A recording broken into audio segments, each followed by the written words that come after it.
Everybody, welcome back to Wise Talk. I am joined today with Ben in it's been a long time since we've seen him. Trey is also back. Um, Yes. we got a we got a stacked we got a pretty much stacked show. Um, Also, we're being live streamed right now on YouTube, and I had no clue that this was being integrated. So let's see I how like this that. goes. Um, we got a stacked show for you. We're gonna kick things off with March Madness. We're gonna talk a little soccer, and we have a former Wise Talk member joining us a little later.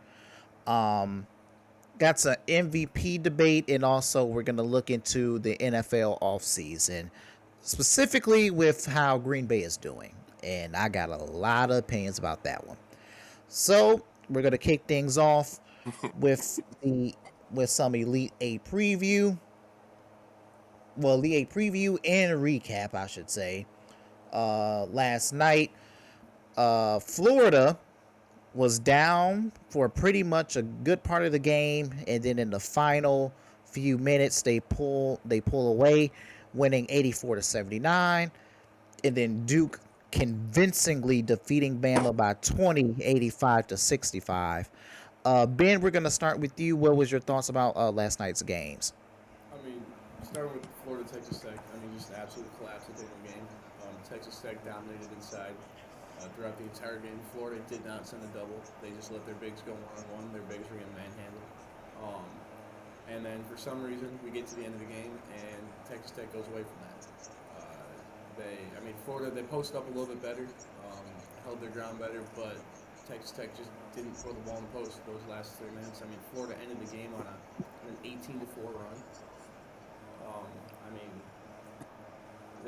Florida had 3 consecutive threes in under a minute in crunch time, which is the same thing that Texas Tech just did to Arkansas. But stuff like that, like we said about Arkansas, just can't happen. You're up. Mm-hmm. When we were talking about Arkansas, it was a Calipari collapse. We're playing Coach Cal. I feel like we're playing Texas Tech's coach here as well because, you can't give up an 18-4 run at the end of the game. Walt Clayton Jr., 30 points, 14 free throws. He gets to the line and then, had a couple of crazy shots in clutch time, and he was cold for three to start the game.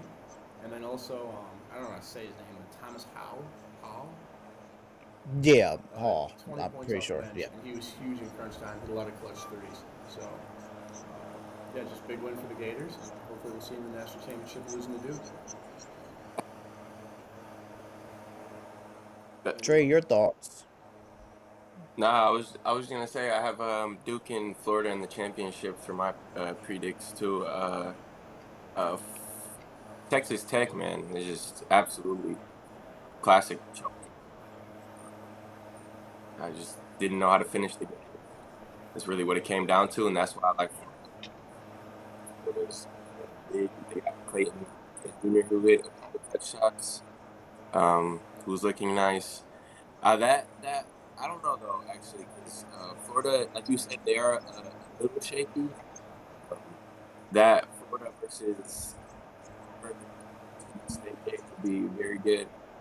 But I think Florida will get through that with the championship. But on the other side, Duke is just a massive from start to finish. They're so built for this. And it's crazy knowing they have 3 true freshmen starting and getting a majority of the minutes, and they're playing like they've been there before. It's so weird. Duke's winning it all.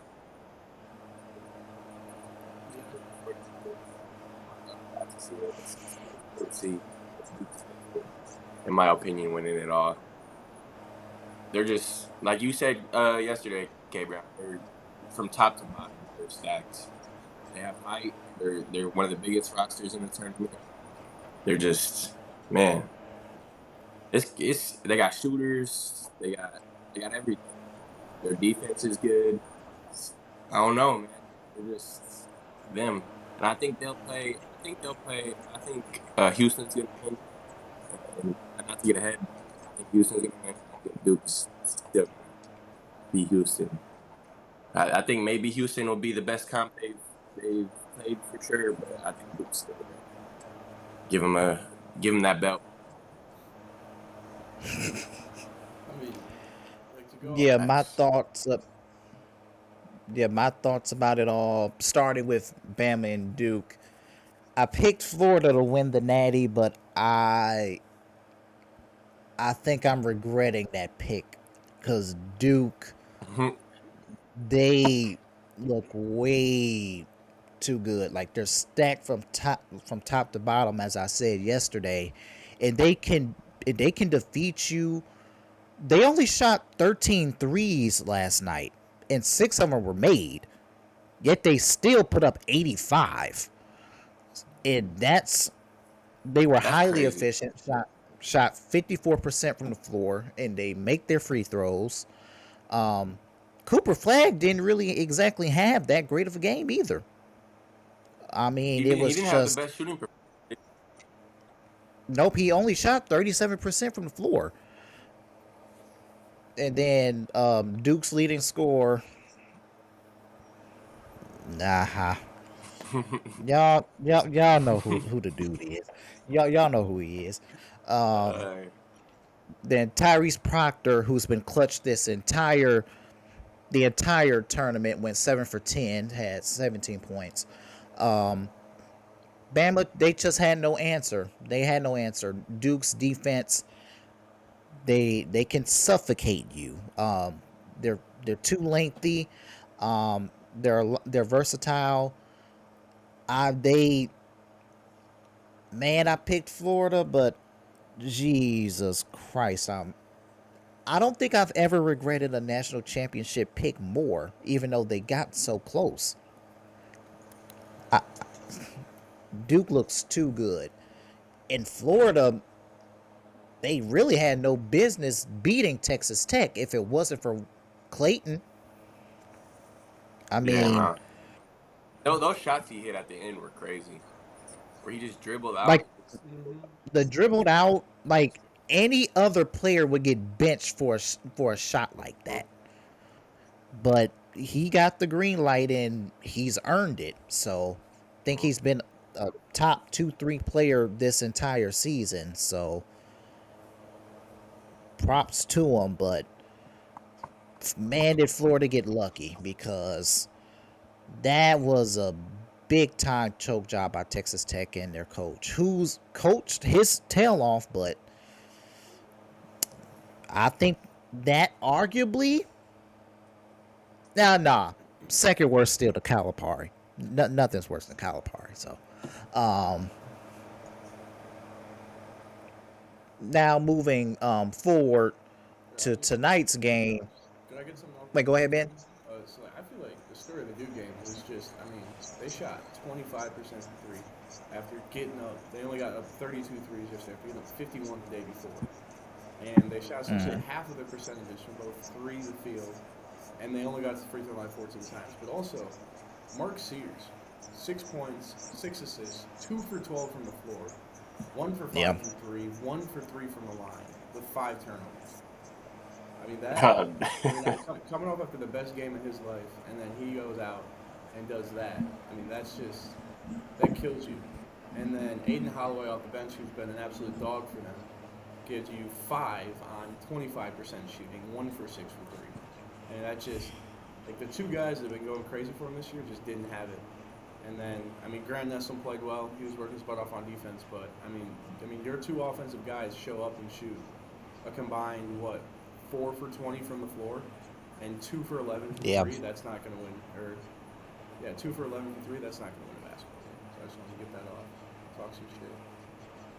Yeah, especially against Duke. You can't have those type of performances. You got to be and stuff.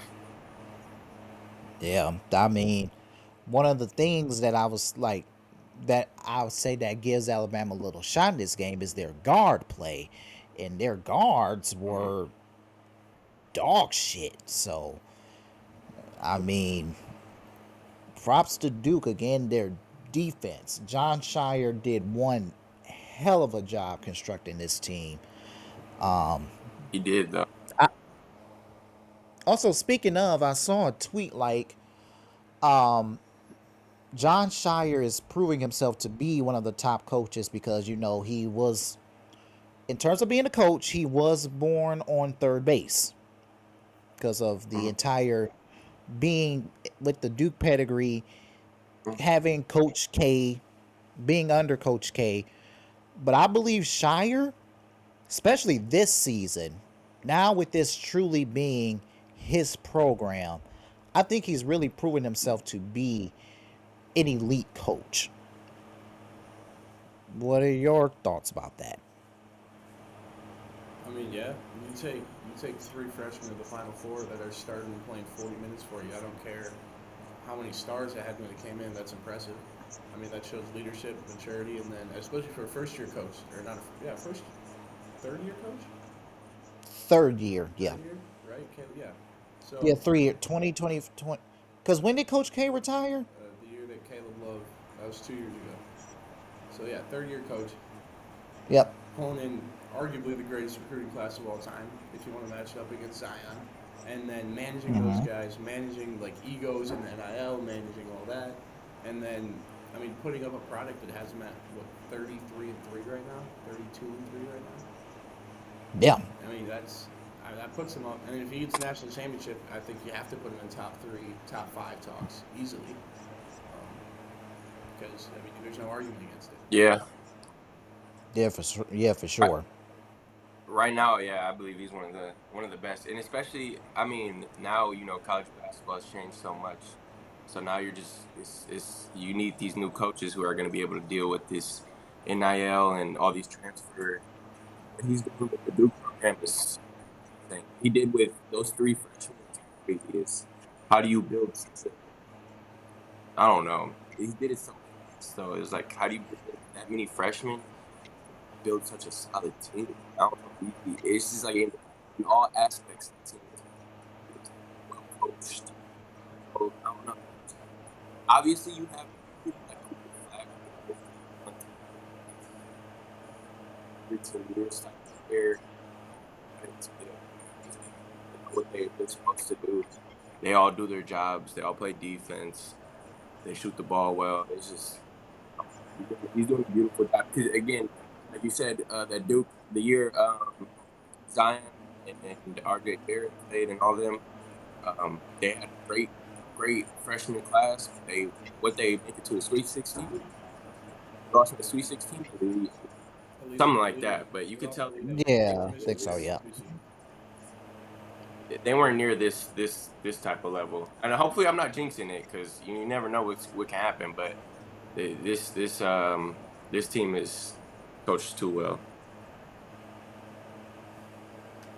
And also just like it's not him just going out there. It's not him just going out there and like telling them like to just get a bucket. Like the way he fully manages the offensive end of the floor. They run sets. Like almost every time they come on the floor, they're running sets. He's instigating the offense, and then like if that falls apart, it's Coop getting a bucket.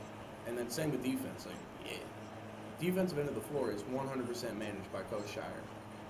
And like there's some left up to player instinct. Obviously, it's a basketball game, there is, but the way that he just like takes over the floor, even when he's on the sideline, it's impressive. Yeah, absolutely. Yeah, I'll listen to him. And he has control. Wait, go ahead, Trey. Crazy. No. That's all I was gonna say. Is that he has it's like he has fully control of his team, and you can tell. That's all. Yeah. I would say if Duke wins the Natty, he will enter the top 5. But the top 3, in my opinion, it's being of all time. Shoot, I forgot. No, not all time. Currently. What was it? Izzo, Sampson. Who did I say yesterday? I forgot that quickly. It was Izzo, Sampson, and I forgot that quickly. We threw out Bill Self yesterday. We threw out Calipari yesterday. We threw out. Hell no, not Calipari. Hell no. Matt Painter yesterday. I was about to say that as a joke. We threw out Matt Painter yesterday. Yeah, probably Matt Painter. Damn, who was my third one? I think it was Matt Painter. I'm pretty sure it was Matt Painter. Damn, was it? I just feel like there's someone better than Painter that I just like forgot. I mean, you could look at like Mark Few for Gonzaga. He's up there. He's got a lot of winning. What? I don't know Auburn's coach's name, but Oh wait. Bruce Pearl. Bruce Pearl, he could be up there. Oh, Dan Hurley. Yep, there it is, That's Dan exactly Hurley. what I was about to I can't believe. I was about to say. I feel like we're kind of bogus for that. How do we forget dinner? Yeah, like I don't think even Dan know Hurley's how the- I forgot Hurley. Dan Hurley's the best coach Yeah. in college basketball right now, absolutely. Yes, best coach in college basketball for sure. Yeah. Who is that? UConn's coach. UConn's coach. Oh Dan yeah. Hurley. Sure. Oh yeah, no, I know what you're talking about. Uh-huh. Alright, we taking this to soccer or what? I was fucking doing research, yeah. man. I I'm mean, we're ready, pretty- man. I'm ready. I mean, like we're pretty much Man. done, but like, before then, who was y'all picks for tonight's game? Tennessee and Houston, and then Michigan State and Auburn. Give me Houston. Neither team can score. Both teams have elite defenses. I mean, Houston got the number 1. Tennessee's got the number 8 defense in points per game in the country. They both don't shoot well from the floor. They're not top 100 in points, field goal percentage. Tennessee's barely top 100 in free throws. Houston's not. Neither team pulls a lot of rebounds. It's just going to be a game decided on the defensive end, and I think it's also going to be a game decided by coaching in crunch time, and that gives Houston the advantage because Kelvin Sampson is amazing at his job. And Houston also turns the ball over, not a lot less, but about turnover and a half less per game. I think that's going to make a difference. It's going to be who can protect the ball and who can hit big shots, especially threes down the stretch. So I'm going to take Houston that game. And then Michigan State Auburn. I think Auburn's just too big, too fast, and too experienced for Michigan State. I mean, you got a bunch of grad transfers and 38-year-olds playing against Chase Richardson. I think Michigan State's going to struggle with experience, and I think they're going to struggle with the size and the strength of Auburn. So I'm going to take Auburn in that game, probably by let's say double digits. All right, Trey, your picks. I don't know. I think the Tennessee and Houston game is going to be. Although I said Houston before, I think that's going to be a really good game. I think Tennessee's super. Houston. I don't know. I feel like that Michigan State game. Like Auburn was so last game, bro. Didn't they school last game? My trip. Is that the game before? I forgot who they played, but I feel like Auburn almost lost last game. They was down. Auburn. Down to Michigan. Yeah. Yeah. They pulled away late, but I don't know. I think Michigan State. I think they have a good game. I think they might be able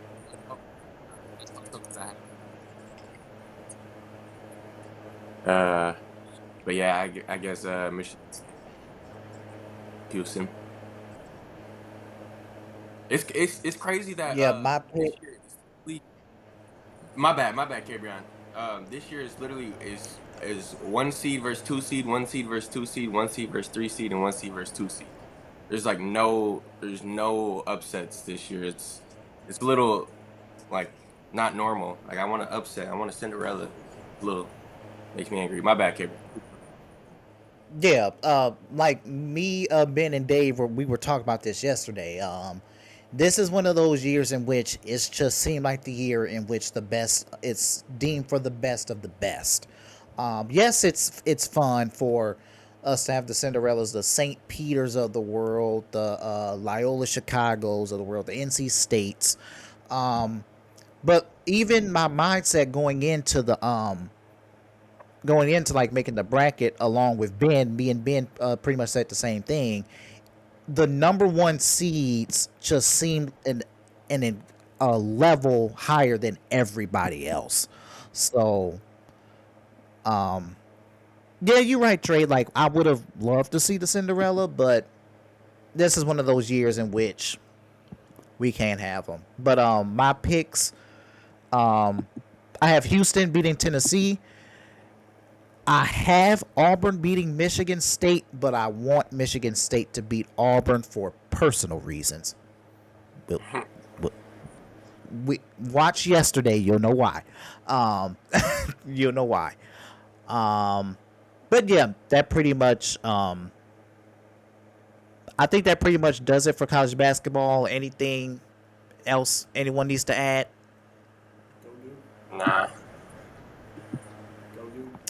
All right, then. Ben, I'm actually going to let you take this over because we're getting back into talking about soccer. So take it away, Ben. All right, so we'll start. We'll start in the Champions League, boys, and then go to the Prem. Wait, hello? You Am got- I have I been lagging? What? Yes, bro, your camera's fucking Hey. freaking. Yeah, you've been lagging a bit, like a live delay. Yeah. Okay. But like, has it been doing while I talk? I don't know. I'm just lagging over here. Like, yeah, it's bad. It lags. Hold on. sometimes. I'm gonna leave real fast and enjoy. I'm gonna leave real fast and enjoy. Okay, cool. Bro. All right, cool. Bro, did you guys see Yamal's fucking weak ass? I'll be back in 2 goal, bro? seconds. Relax, little buddy. No. But like, I'm just saying it just happened right now. Like, bro, that shit was ass. Wait, what just happened? Jamal scored, like, he shot a free kick and it like deflected straight off the defender and it was an own goal. That shit was ass. And we need them, and like Real Madrid needs them to lose because the title race. Yeah, we need them to drop points. It's so shitty. Look it up on Twitter. I'm just gonna wait till it shows up on this one. Just look up Yamal free kick and it'll show. We're starting with the Champions League, correct? Yeah. All right. Bro, are we serious?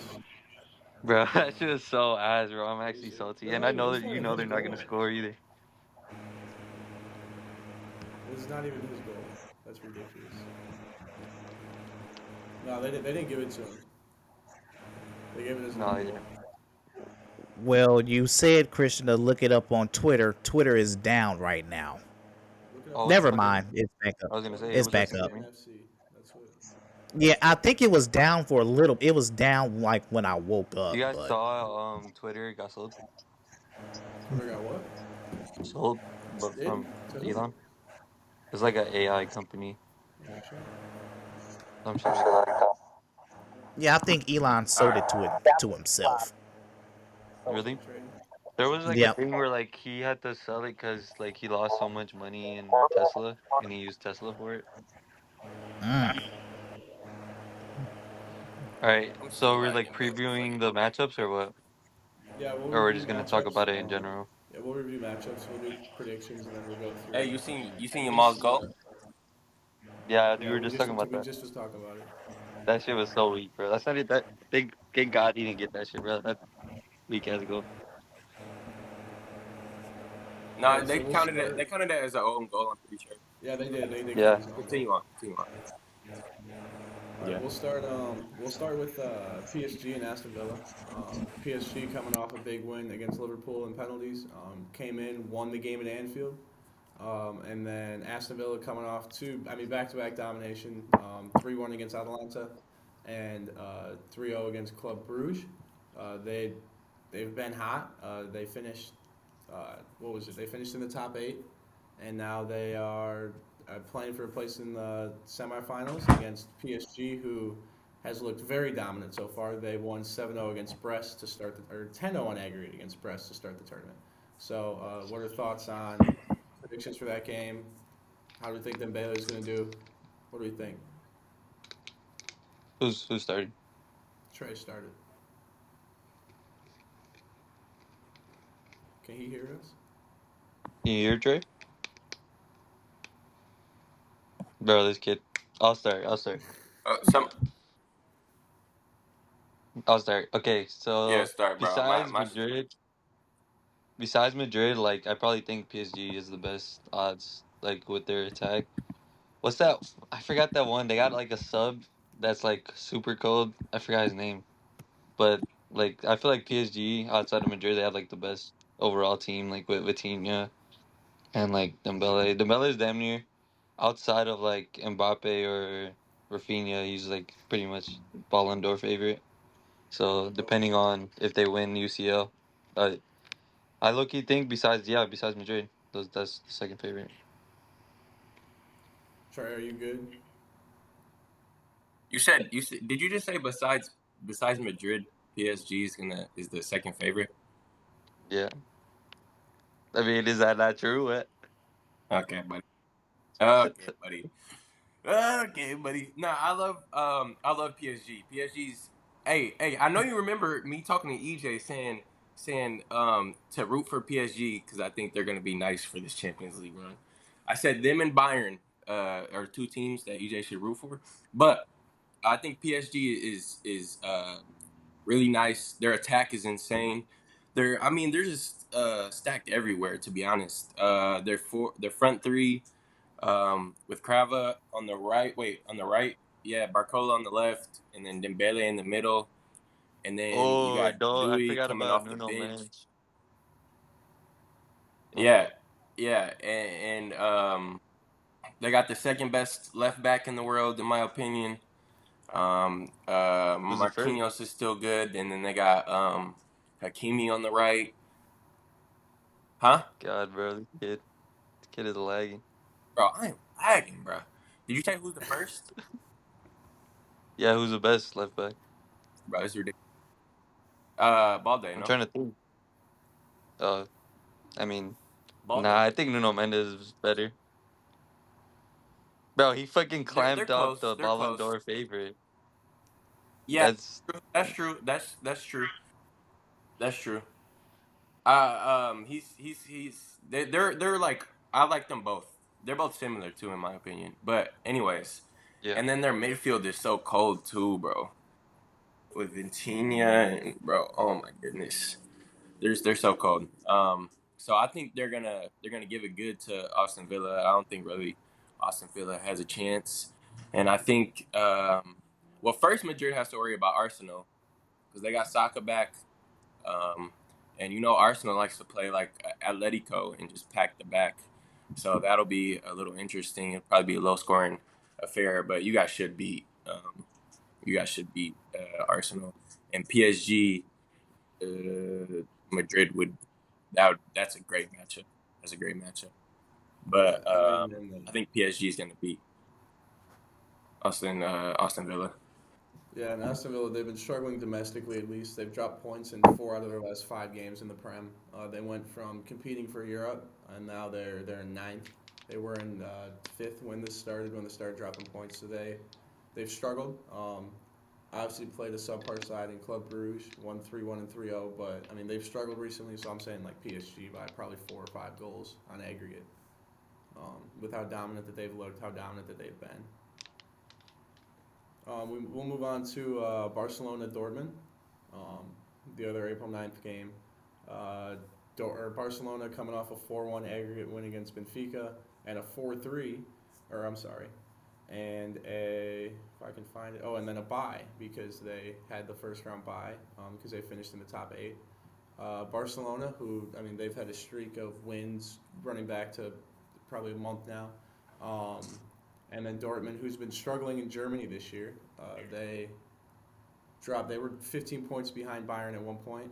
So not the best season for Dortmund, especially after the past 2 years where they made it to the Champions League final and won a Bundesliga. So what are predictions, thoughts on what happens in Spain and Germany? I'll start. Barca basically has a bye until the final because the outside of Bayern, I feel like To the finals is crazy. outs- No. Don't say outside of that. The Bayern, semifinals is I gonna be feel good. Don't like disrespect Bayern, bro. Or bro, outside of Bayern is like the only team. Even Bayern, I feel like they don't have like the creativity offensively to even compete with Barca. bro, they have That's what I feel Musiala. like. What do you mean?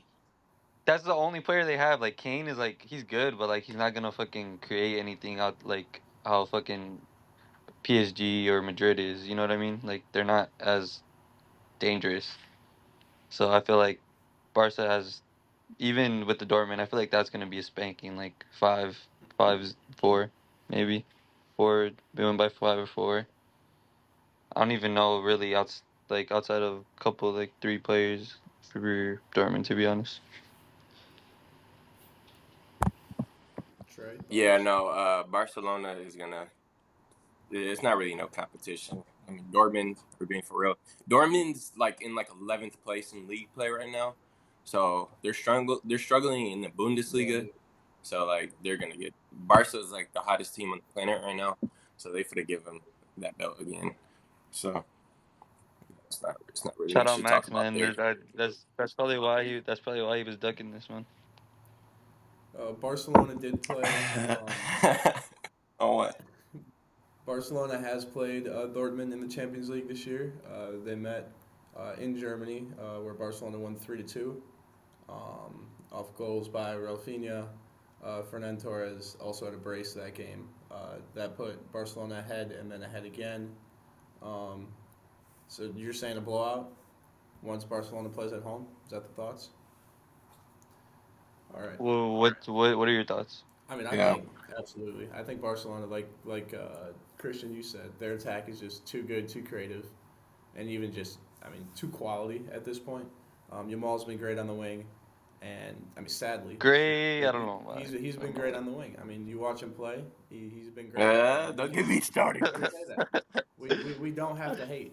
We can say Don't that. get me Nah, started. I do. And I think they're going to dominate Dortmund. And You like you don't said, they'll have to probably hate, bro. Just dominate. appreciate greatness, bro. Hey, it's not greatness yet. It's not greatness yet, but Yeah, he's bro, very, very relax, good. man. But speaking of Bayern, we'll I move agree down with you, there Ben. to Bayern. Love that. We'll move down to Bayern and Inter Milan. Um, Probably the worst game out of the first four, or out of the quarterfinals, or at least the most boring game in my opinion.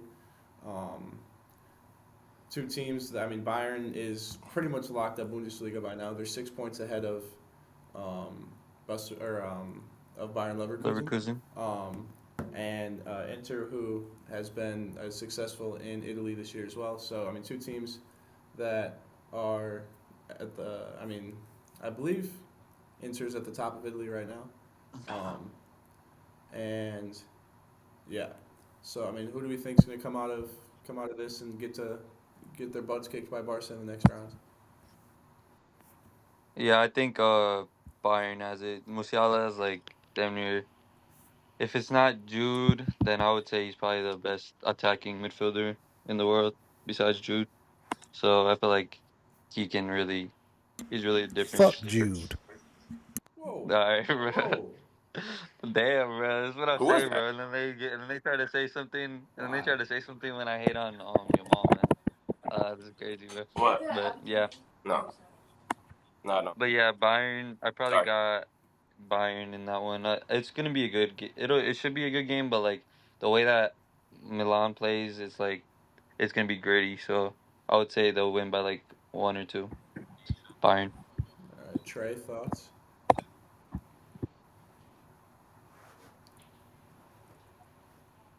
Trey, can you hear Um, us? Earth to I trading.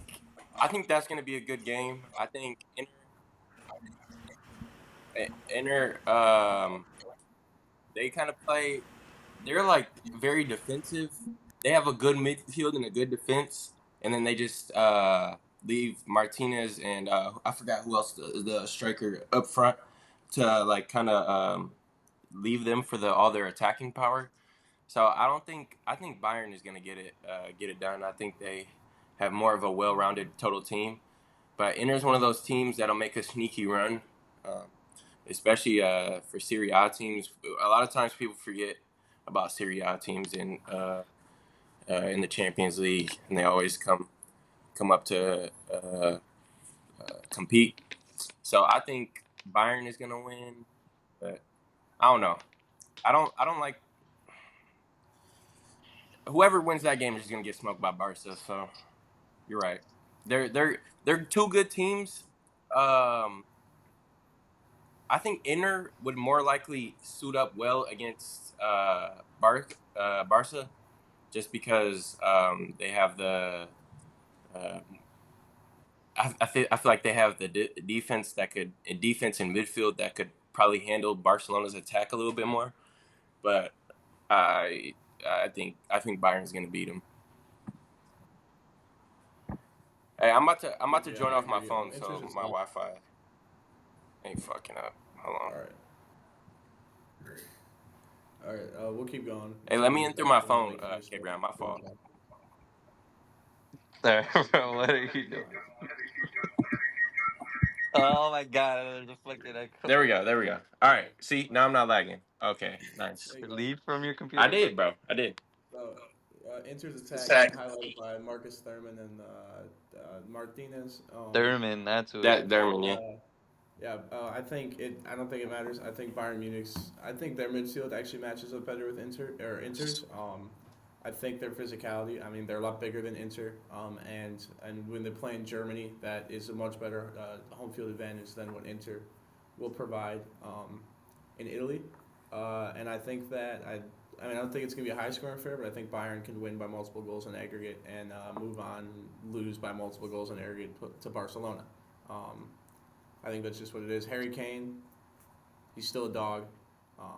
Harry Kane's been underrated this season. He has been underrated, like every single season where Yeah, he's that's scoring true. goals. He's doing his job as a striker. He's Mhm. not fancy. He's just, I mean, he's just a good player. But I think Bayern moves on to play Barcelona, and then I think Barcelona obviously wins that game to get to the final. But we'll move on to Real Madrid Arsenal.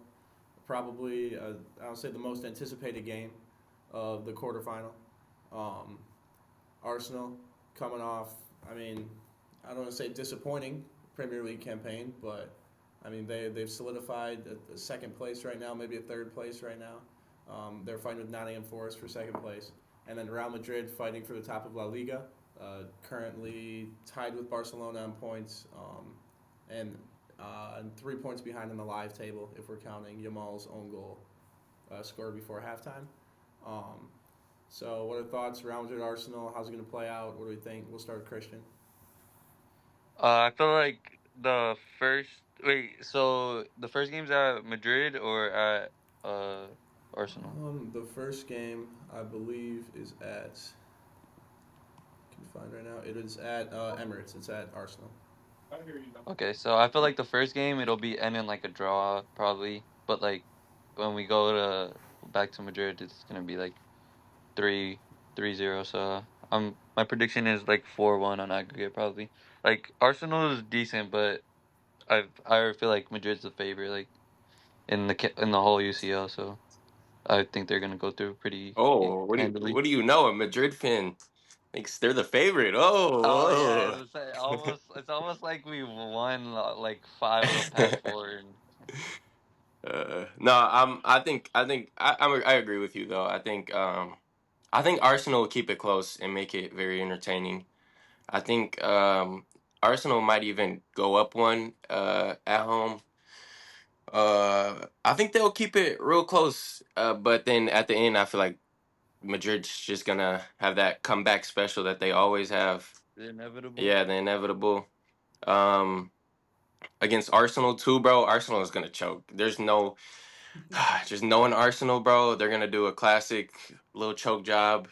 I do like Arsenal now that Saka's back because that was like half their Oh offense was yeah, I forgot Saka. about that. Yeah, he's so now that he's back, I have a little bit more hope in Arsenal, but I don't think they're gonna be able to um hold off Madrid for that long. Not with the way Mbappe's playing right now. Mbappe back in form, best striker in the world, and then Player, you mean? huh? Uh, Player, you mean? uh, best striker in the world. Player. Best striker in the world. Um, but with his form and the way everybody else is playing, probably Jude would probably get a last minute winner on some classic shit. But yeah, it's not. Um, Trey, I definitely agree with you. I think Real Madrid, like it's very possible they lose at Emirates, especially with how inconsistent the defense has been and Mm, how consistent Arsenal's defense has been. They could hmm. lose 1-0, 2-1 at Emirates. Real Madrid's found Asensio, who's been huge coming in midway through the season. That's been a huge find. Rudiger has not played well recently. For sure. He's has not a good possession and is not. He's out of position a lot, as seen yesterday when we gave up those 2 goals. Um, and then the wingbacks with whoever it is, Fran Garcia, Valverde, Lucas Vasquez have been extremely inconsistent and in very poor form. So I could see Arsenal going up Valverde early. has been What? great right back, but Vasquez and Fran, yeah, no, Yeah, they're I mean ass. yeah, but I mean, like even yesterday we saw that. I mean, Valverde came off the bench, played right back. He did not look in form at all, and it looked. I mean, it looked like guys come back from the international break were not ready to play. So hopefully, Yeah, you guys got bailed out. You guys got we bailed did, out yesterday. we did. You guys And got bailed out. like, That penalty was not a penalty. that was a penalty. That was a That penalty. was not a penalty. Yeah, That was Bro, not a that was penalty. a penalty, bro. Yes, it was. I looked at it back and Mbappe's free kick that he scored on, that was not a free kick. that one was not a foul, That was not a foul, bro. So I can't we'll call remember. that a little bit of luck, but I I, mean, I don't everyone needs I that. don't I don't yeah, no, I don't want to be the guy that like just brings up fouls 24/7, but you guys did get bailed out cuz you guys were not playing well yesterday at all. No. So you guys got a little bailed out with the stuff, but that's how it goes. So And then we'll touch just a little bit on Golden Boot predictions right now. Rafinha leads with 11. Multiple players tied with 10. Lewandowski with 9. Who do we think is going to take the Golden Boot? Wait, who's tied with 10? Kane's tied with 10, and then I don't know how to say dude's name. What? Was that Girassi? Yeah, the Bayern guy. Yeah. Or So he's tied with 10 with Kane, and then Lewandowski at 9, and then Haaland and Alvarez, who are both no longer in the tournament, are 8 and 7. yeah, no, it's how much does Mbappe have? Mbappe, I think he's at 6, but I can check. Oh, okay. Yeah, no, it's gonna be Rafinha then. Unless Bayern beats Barcelona, then it could be Kane for sure. Because Kane, like we said earlier, Kane's been underrated. Kane's still been a goal scoring machine. So I think if Bayern gets to that extra game, it could possibly be it. But the way Rafinha's in form in the Champions League, I don't think anybody's getting his golden boot. He's by far been the best player in Champions League, so I think he'll continue on that, especially because they're playing Dortmund. So that's stat padding at that point. Yeah, and Dembele, Mbappe, and Vinicius Jr. are all on 7 goals, so they're within reach. Oof. I think Barcelona or Bayern would have to lose for them to be caught.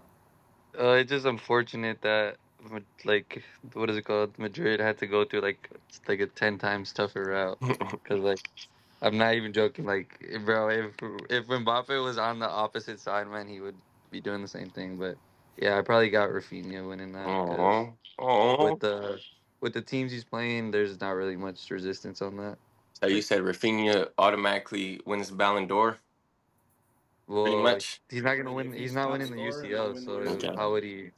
Yeah, I mean, so you said there's gonna be an El Clasico UCL? Hopefully. Like it's 50-50. Like the PSG matchup is gonna be good. So I don't want to wait. I can't wait. I don't want to look past them because they could 100% beat us. So true that. All right. We'll just go quickly through the top 5 leagues. Just talking about the table. Liverpool currently 12 points up on Arsenal and 13 goals on goal difference. Do we think there's any chance they get caught with 8 games remaining in the season? I mean, no, but I mean, there's always a chance. They've choked before, so with that type of lead in the first place, and the form they're in right now is terrible. So I mean, possibly, and all like half their, I mean, Van Dijk, Trent, Salah always like already thinking about leaving. I mean, there's a possibility, but I don't think Van Dijk's leaving. Huh? Van Dijk's leaving. Van Dijk's one of the ones, right? Yeah. Van Dijk, Salah, and I mean, Trent's already gone. I mean, yeah. But Van Dijk and Salah are both looking at leaving. Salah's thinking about going to Saudi Arabia, and Van Dijk's looking to go to Spain. Yeah. So we think that's out of reach for. Yeah, except for Newcastle. Newcastle might come back and take it off their feet. No, I'm just playing. Well, yeah, when they sell Isak, they're gonna have. No, they're not selling Isak, bro. I already told you they're not selling Isak, bro. We're keeping Isak. We're making the Champions League. All right, sorry. All They're also in a farmers league too, so they don't Ooh. really All have right, much that's stuff that's Ooh. that's no Liverpool, consideration. All right. Liverpool. Oh, okay. We'll move on to La Liga. Barcelona and Real Madrid, like right now, tied on points. Probably won't be that way at the end of the day. Real Madrid tied on points with Barcelona's a game to play, and also Barcelona after day is going to be 20 goals up, or 19 or 20 goals up on goal differential. So Barcelona needs to drop points, and then Real Madrid needs to win El Clasico later in the season. Do we Sure. think Real Madrid has a chance? Do we think Barcelona drops points outside of El Clasico? What do we think?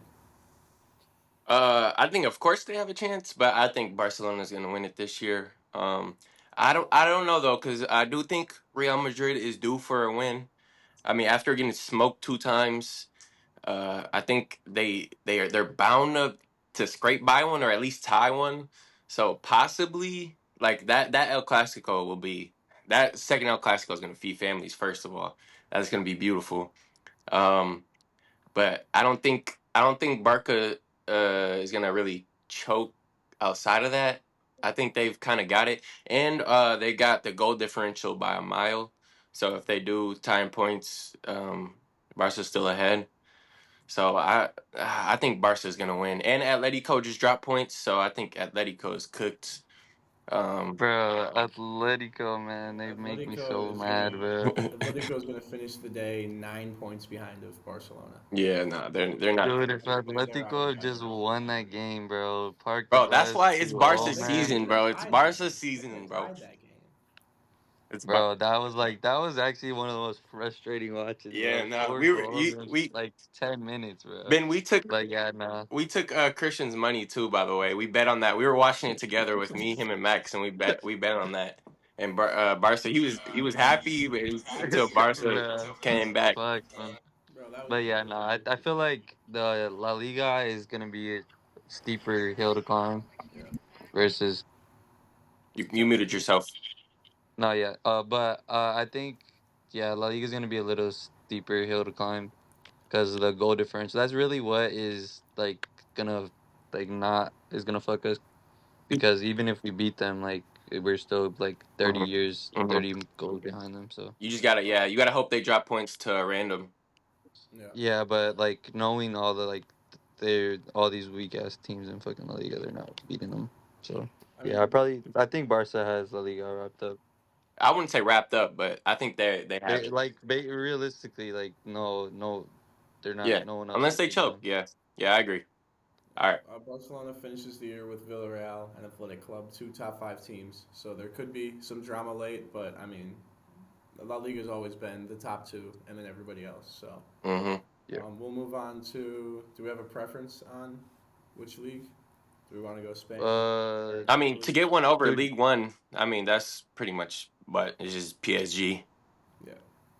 and I lucky don't really watch Syria to be honest. Serie A is good. Serie A is good this Yeah, year, isn't it? it's fun to watch. Who are the top teams there?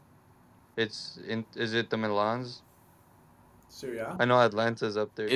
Is yeah, Atlanta is Napoli good this year? I forgot. I just remember there was like 4 teams that were kind of close. So right now, Inter's at the top of the table, 64 points. Napoli is same games played, 3 points behind at 61. hmm Atalanta is a game ahead. They're at 30 games played, and they are 6 points off the top at Ooh. 58, 3 points behind Napoli, and then um, I mean Juventus is on 55 points.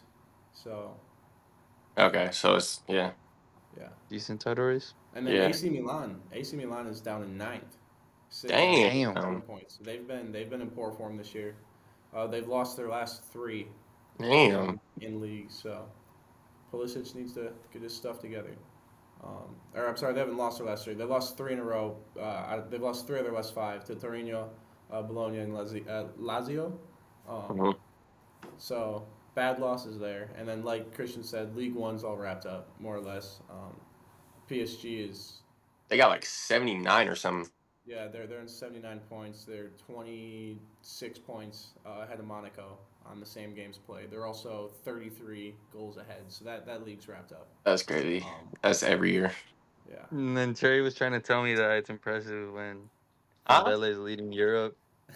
Trey's trying to tell me he's impressive because like Dembele is leading Europe in like most goals or like I mean, in domestic league. I was like, that is, bro. They're I literally that's didn't such a say silly word. I didn't even say that. I sent a graphic and I wasn't even talking about it. And then EJ You said, literally said it was impressive. Like "Yeah, that's not impressive, bro. bro. He was trying to say So he's like everything as good as Mbappe, like Messi. Did at PSG isn't Bro, impressive." no, like no. Everyone, bro, everyone knows that when Mbappe was at PSG, they would only care about UCL, bro. That's Okay, literally okay. all only All thing right, all right. anyone would talk about. We'll touch Germany and then we'll move on to our next subject and follow CaBreon there. Germany right Man, now, CaBreon been waiting. the two Bayern teams, Munich and Leverkusen. Bayern Munich on 65 points and That's Leverkusen on 59 points, so they're 6 points apart. But again, Bayern Munich is 24 goals ahead on goal differential, so they'd have to drop points in 3 games, and Bayern and Leverkusen would have to lose out. Leverkusen missed a huge chance against Bayern a couple weeks ago in the Bundesliga, 0-0 draw at home. They could have gained points on them, and then took a bad loss at home to Bremen, 2-0, which put them 3 points behind. So they had a chance to draw the table, and instead now they're 6 points behind. Do we think that's out of reach? Again, there's only 7 Bundesliga games to play, so can we call that for Bayern Munich, or do we think Yeah. Leverkusen? yeah. I think Bayern Munich's got it. They got it wrapped up. I mean, Leverkusen's making a good little stretch, but I don't think they're gonna come back on Bayern Munich. And then in happier news, Girona has tied it. I was just about to say that. I'm watching Let's it. go. Let's go. Watching it Really? right now. Attaboy. Let's So go. it's 1-1 in Spain. And then, Let's go. Come on, bro. Come on. You know they're not winning. Is You that know game they're on Paramount Plus? huh? that game is No, it's on Is ESPN. that game on? ESPN Plus. Oh, okay. Oh, even well. easier, even easier. Yeah, no. So now that we've kind of wrapped up soccer, we'll move on to the NFL offseason grades, draft preview. We'll hand it back over to CaBreon Wise. All right, boys. I gotta go. See you, Chris. All right, sir. Have a All good right, shift, see buddy. you, All right, Christian. Thank appreciate you. it, bro. You said Barcelona's winning it all? Nice. All right, moving forward to the NFL offseason, NFL draft preview. But you know us, Packers first. Packers first. And What's going on, to Kevin? say that I'm frustrated is an understatement. Mm-hmm. So what did Green Bay do this offseason? They signed former 49ers guard Aaron Banks to a 4-year, $77 million deal. An unproven guard, by the way. Mm-hmm. Then you go ahead and you got Nate Hobbs, who's only a slot corner. He's okay. But with the contract that you gave him, you could have gave to DJ Reed, who is now on the Lions. That's just even worse, man. Yeah. We did add to the receiving core, All right. but we got McCole Hartman. Cole Hartman. McCole Hartman, bro. McCole Hartman. We got a return specialist, so No, we don't. We got nothing. We got nothing. This is like. but Who was it? 3 years ago, we signed from the Chiefs. Sammy Watkins. That's his Yeah, Sammy that's Watkins. exactly who it reminded me of too. It's We're gonna exactly- forget Yep. about him in like 2 weeks. Yeah, I mean he's. yeah.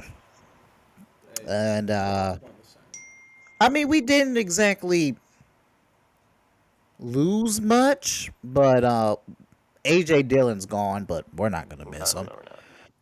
No. Some might. Josh Myers is gone. We're not gonna miss him. But in terms of the free agency, I give them a grade of a D.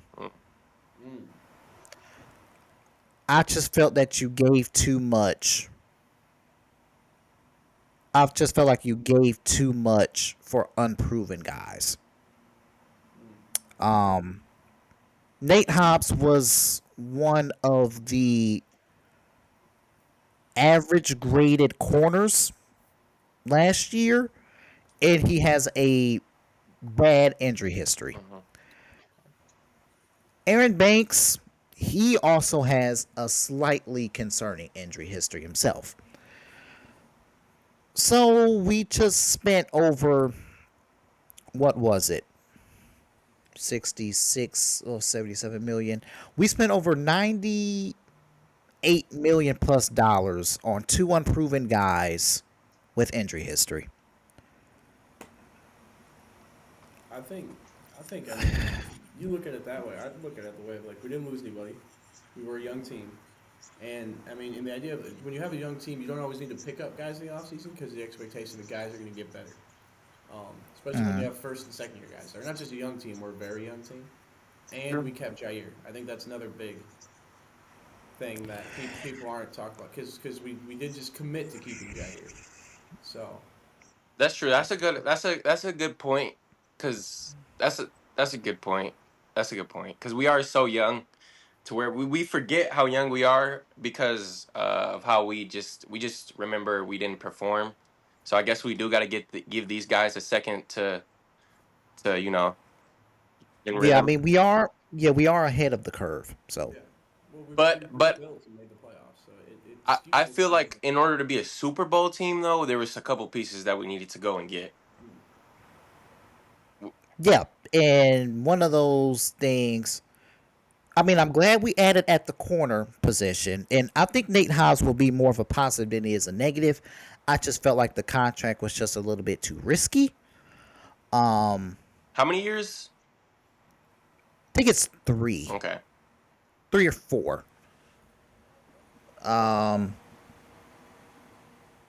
But like to in the draft, we must get two uh, specific positions: Mm-hmm. Okay, edge rusher and wide receiver. okay, okay. Dang, we should have got an edge, So man. We needed to go get an edge rusher, bro. We should have. that We should have got an because edge rusher, bro. our pass rush was highly disappointing, Mm-hmm. especially after we gave Rashawn Gary that big Yeah, contract. man, he was so disappointing. Yeah, I feel like I we mean, had a chance to with like Miles Garrett saying he wanted out of Yeah, Denver. bro. And then, well, then him well, being that turned out to be a yeah, lie. He and then wanted him the being he a wanted the second year money. veteran. Yeah, I mean, if he you're was gonna trade playing him, I you mean, trade games. him He was for a playing big games. uh-huh. money. Yep. But I don't know. I feel like we'll be okay. You know, I picking up a wide receiver in the draft. I feel like whenever we do that, it's always a big risk, especially if we draft a wide receiver really early. I feel like the guys that have had a lot of success for us, we picked up late. It's like if we go for a big name in the draft, I don't. It scares me a little bit. You know. It does. It is scary. It is scary. It's I understand it, but I'm so sick and yeah. tired of the Packers being passive. Mm-hmm. Like they need to take a risk, Like we and I drafted Billy think Bean. Tatoria McMillan from Arizona is worthy of that risk. Okay. I think he's about 6'3", 220. Runs after the catch very well. He can get 50-50 balls. Solid route runner. I think he can develop into being a wide receiver one Okay. because that's our problem. As we have very good receivers, none of them are number one, and that's the problem. Yeah. Yeah. And I mean the one who was close to it just keeps getting injured. Yeah. Well, yeah. Romeo Christian Dobbs. Yeah. Watson. Yep. Christian Watson, but also Romeo Dobbs too, with the concussions. I mean, Yeah. that could be career-ending if they don't manage that correctly. Because Yes. I mean, that's two now, two big Yeah. guys now. Mm-hmm. So, And also to your point, with us mishandling injuries, I believe Green Bay mishandled Jair's health situation this year. definitely. And I don't know how much of a. I mean, it's a positive that Man, Jair is on the team, but Jair been pissing at me the off. same time, he's so Yeah. unreliable. Is it really a positive? Yeah. But I mean, if we do it right? Because he had no trade value after this year. After like him saying stuff in the media, us going back and forth whether he was ready to play or That's not. true. Whether to play or not. So Yeah. if he balls out, first 4 or 5 weeks, we're in a great spot because we can be like, hey, we keep him, he can keep balling out for us, or trade value an all-time high. I mean, because we were going to get like a 4th-round pick for him if we tried to trade him this offseason. We were going to get fuck all. So, I mean, I think keeping him was the right decision for now. And then worst case scenario, he gets injured again or does not play well, and we trade him for a 5th-round pick instead of a 4th-round pick. And that's just it's what it is. But Oh man, I hope he just needs to stay healthy and then prove he's still got it. yeah, I don't know. If he gets injured again this year, man, it's cooked. it's raps. It's raps. Yeah, I mean it's done. But like when the games that Jair played, he played like a number one corner, and like Jair's presence was highly missed because man did we Yeah, struggle in the secondary. yeah. We just Jokic, need that one. We just need a shutdown corner that we can rely on, bro. I need to grab a Yeah. computer cord. I'll be right back. Y'all keep going. You got it. All right, cool. Yeah. So like, I was sick of seeing Keyshawn Nixon on my Oh damn my screen. god, man. Like, if he's not returning, he's of no use to you. Mm-hmm. So, and even then, his returns wasn't as great as it used to be, which I believe is because of these new kickoff rules. But like Keyshawn Nixon was That's who we're bad. relying on is Keyshawn Nixon, bro. That's unacceptable. Yeah, I mean him, Carrington Valentine. He's up and down. Who else? There was a Valentine and a Ballantyne. I forgot his first name. Yeah. I don't know. Ballantyne. It was rough. The Josh Myers departure, I don't mind that at all. I Why think not? Josh Myers was below average. Okay. I think he was below average, and knowing Green Bay and our history of developing offensive linemen, I'm not really worried about it at all. So True though. That's true. That's one of the positions I'm not too worried about. We always got linemen stepping up. yeah, And for developing. sure. So in terms of that, offensive line we should be fine. AJ Dillon, I mean, No, I'm not. He I ain't missing him. especially off a torn. He tore his ACL, right, or MCL, something like that. I think it was ACL, or I think it was something with his neck. Neck for real? Yeah, I'm gonna recheck it Yeah. because the injury. Yeah, it was a neck injury. Yeah. Interesting. Yeah. Yep, he had a neck stinger. So Yeah, I'm not worried about yeah. AJ Dillon. Wait, Yeah, I'm not worried about AJ Dillon. wait. So who's our running back 2 again? Brooks. Okay. Yeah. Brooks. I forgot his last name. Let me get it right. And then we also have Brooks, his last name. yeah, Brooks is his last name, and I think we also still have Marshawn Lloyd who we drafted. Yeah. Yep. Yep. Let me try to get his number right. Chris Brooks. That's his name. Okay. Yeah. Chris. Yep. So I think running back 2 we should be fine too. And plus Josh Jacobs was one of the best signings last year. So Yep. not See, worried. that's one we went out and we don't do that, and I was surprised when we did do that, but we went out and we got a certified, solidified, almost star player, and he turned out great for us because our running game was beautiful last year, or our Josh Jacobs was beautiful last year. Yeah, Josh Jacobs was great, and also Xavier McKinney, he was great. Oh yeah, exactly. Man. I mean, we could take. Bro. I mean, we could take risks because normally when Green Bay takes risks, we tend to hit on them. It's just a matter of just taking them and taking them more often. And plus, we don't really take risk in the draft.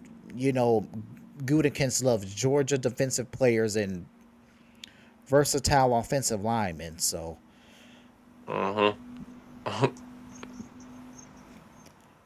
so in the Also, we're doing a little draft preview, Mhm.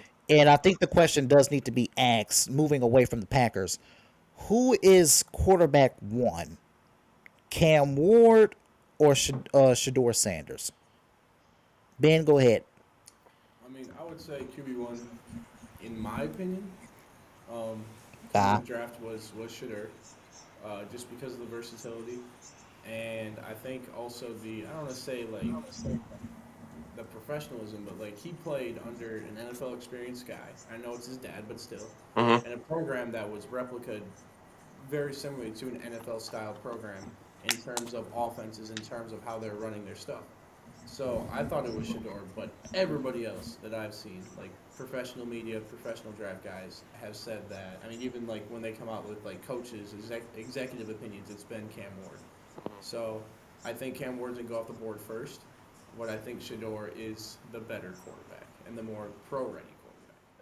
That's exactly what I was going to say. I think Shador is ready, more ready for the NFL. And I also saw something that was like his. To be honest, where he's going to get drafted is kind of like his Colorado situation, where Shador was getting pressured 24/7 at Colorado, so he's kind of already used to that. I mean, he's got like I feel like he's just like Ben said, he's more pro ready.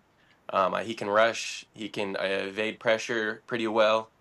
Um, I don't. I think Cam is gonna have to change up his style a lot when he goes to the NFL. Like you see the way he be standing in the pocket. I don't think he's gonna be able to. I mean, he's not gonna be able to do that in the NFL. I just think. Um, I don't know. I don't really. They're both up there. It's hard for me to choose, but I do think Shador is more NFL ready than Cam, and I feel like you're gonna have to see more change in order for Cam to really be good in the NFL compared to Shador. I think Shador's already kind of got that game, that NFL game ready, and that's partly because of his dad, and also partly because of his situation he was in. So I think I'd probably take Shador over Cam just because of that. But I feel like you can't really go wrong with Cam. Well, also look at like looking at the draft order. Do we think the Titans are going to take a quarterback, or do you think they stick with Will Levis?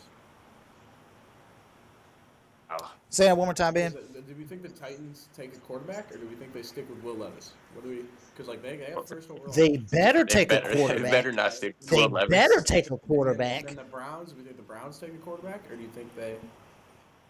I think they should, but I I don't think they're think they gonna will. go with best So available the player. Giants just signed their third QB. Patriots already have Drake May.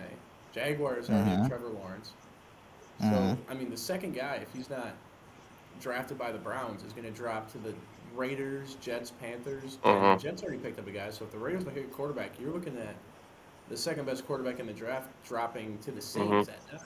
Because the Hmm. Panthers, Bryce Young looked great. Hmm. So I mean, Mm-hmm.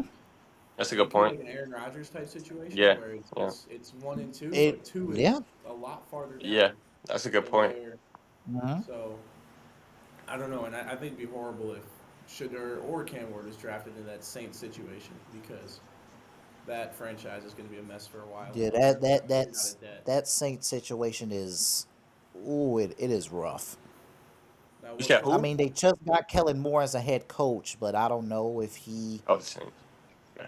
Yeah, is set up to be a coach. But I mean, that for same a coach's job, situation there's is, still $55 million in dead cap and below the cap hmm line. So I don't know, like and they're way behind the cap every single for season. no reason at all, too. I mean, it's but yeah, I was just looking at that because I wanted to pull it up and look. So I mean, you could see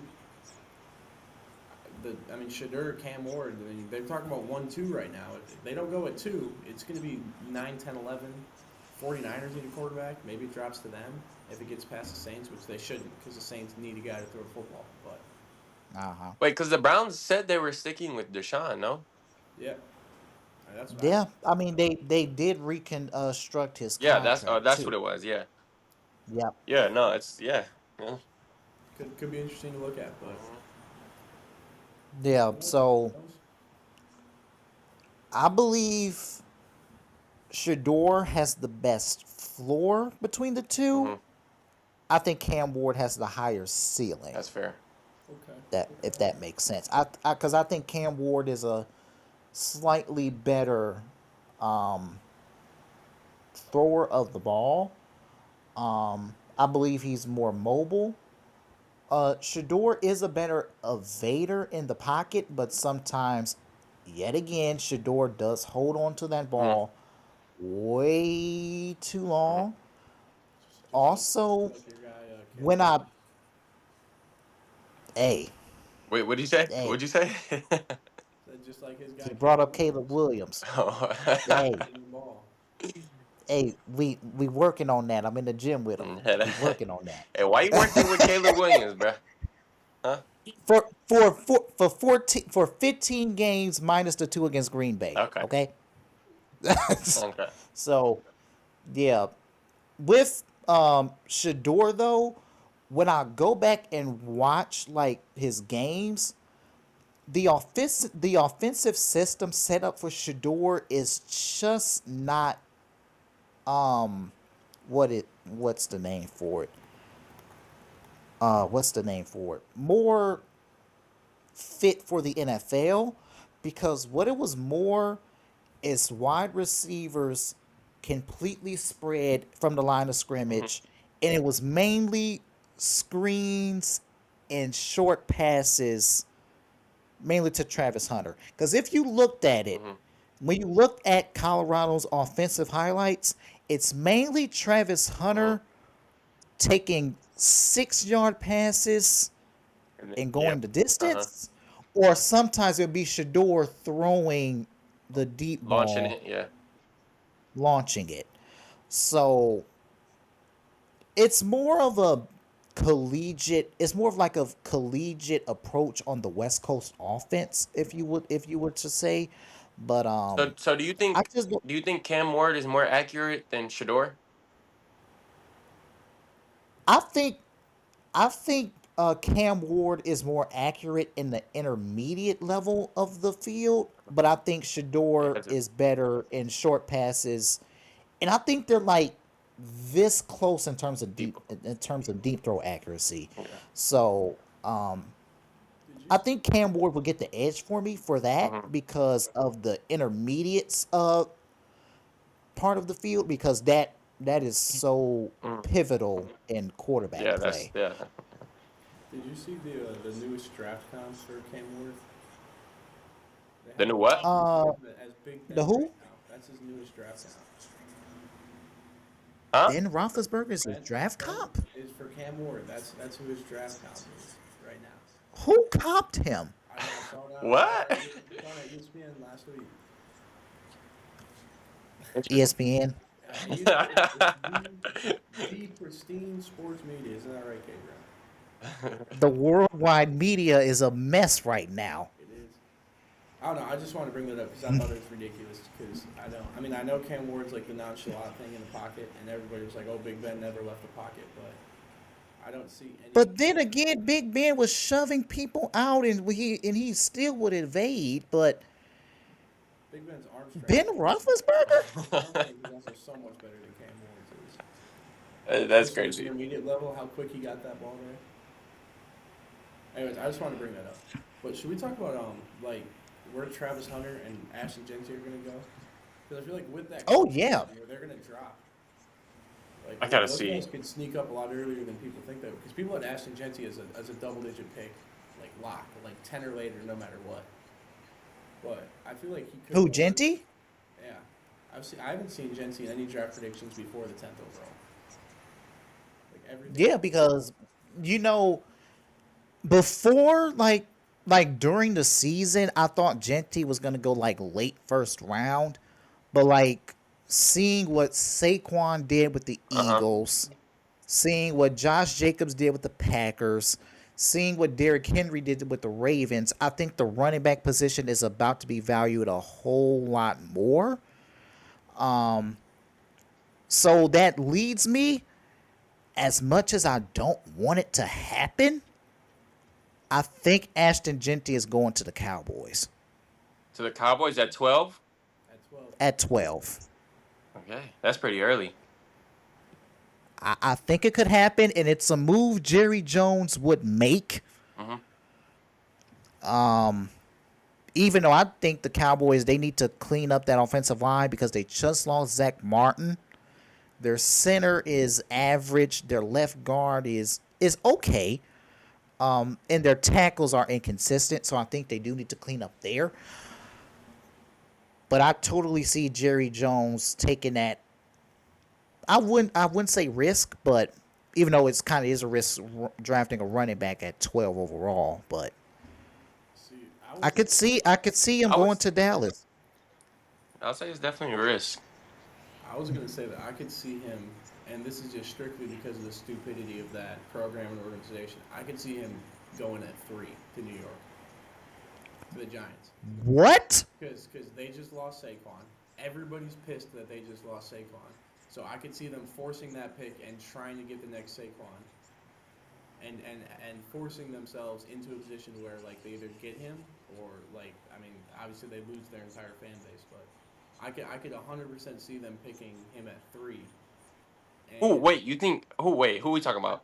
I think The Take Giants. Ashton Genty at 3, trying to replace At Saquon 3? to try to make their fan base happy. Because think about it, that's what the only thing New York Giants fans have cared about this year is how Saquon's doing. They didn't give a damn about the Giants because they were bad. Everybody knew they were bad. That didn't matter.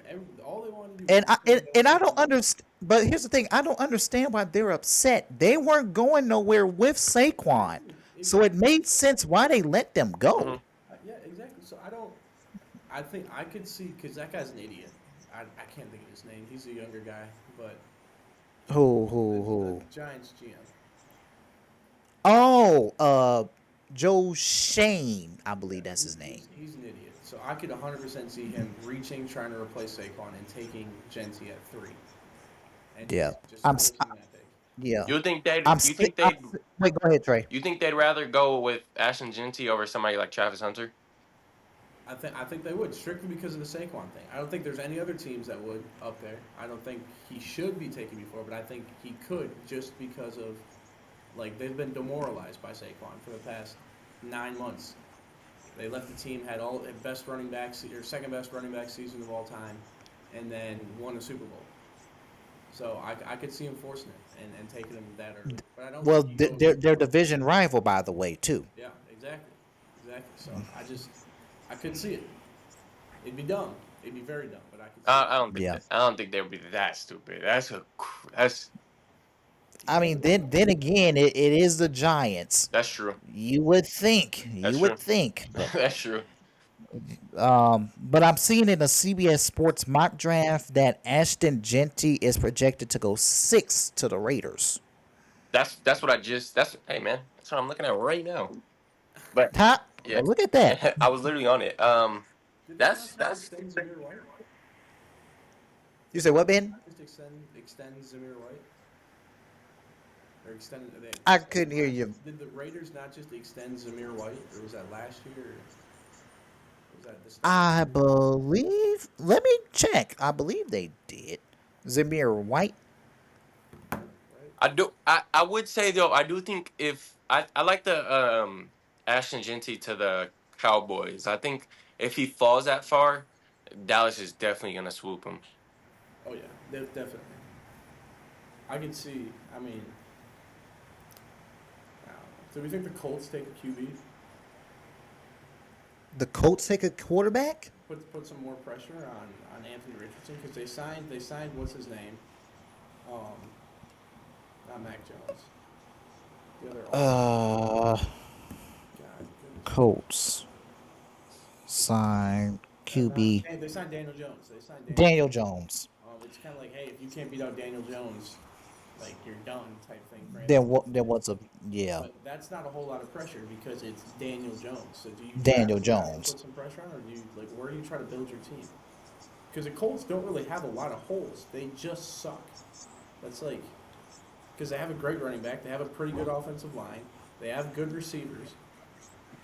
Like I don't know exactly where that defense was involved, but in points per game they were.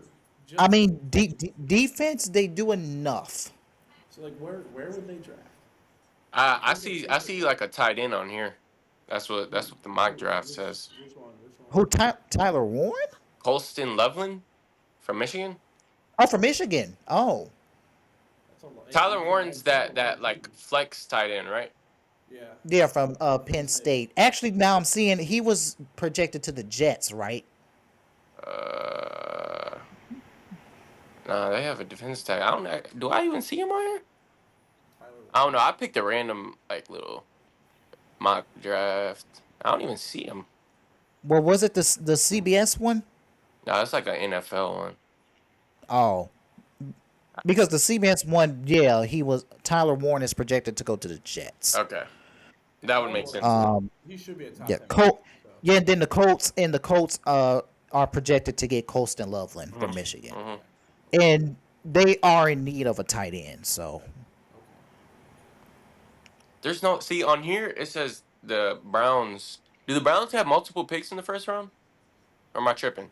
No, I'm tripping. They They do. do. They do. They do. They do. They have I believe they do. second and They have the number 2 pick And the 15. At 15, yeah. and the 15th. Yeah, it's saying. Damn. Wait, the 15th? It's saying Shador for 15. Yeah, this shows 15.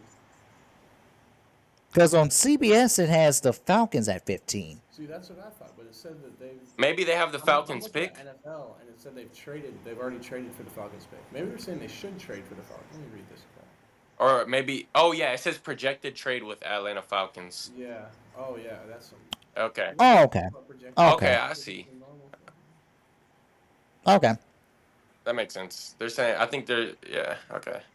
I think. Yeah, if Shador doesn't get picked up, they're saying they'd trade up and try and get him. But that's. I don't know. I see that, though. Somebody to play behind Deshaun, and if Deshaun is really trash, then you give Shador a year or two to a year to develop and then take his spot. Yeah, but that's also, I could see Dion pulling an Archie Manning and doing what he did for Eli. Mm-hmm. Cause I don't think Prime trusts the Browns, and nor should he. Mm-hmm. But wait, who's the Saints quarterback?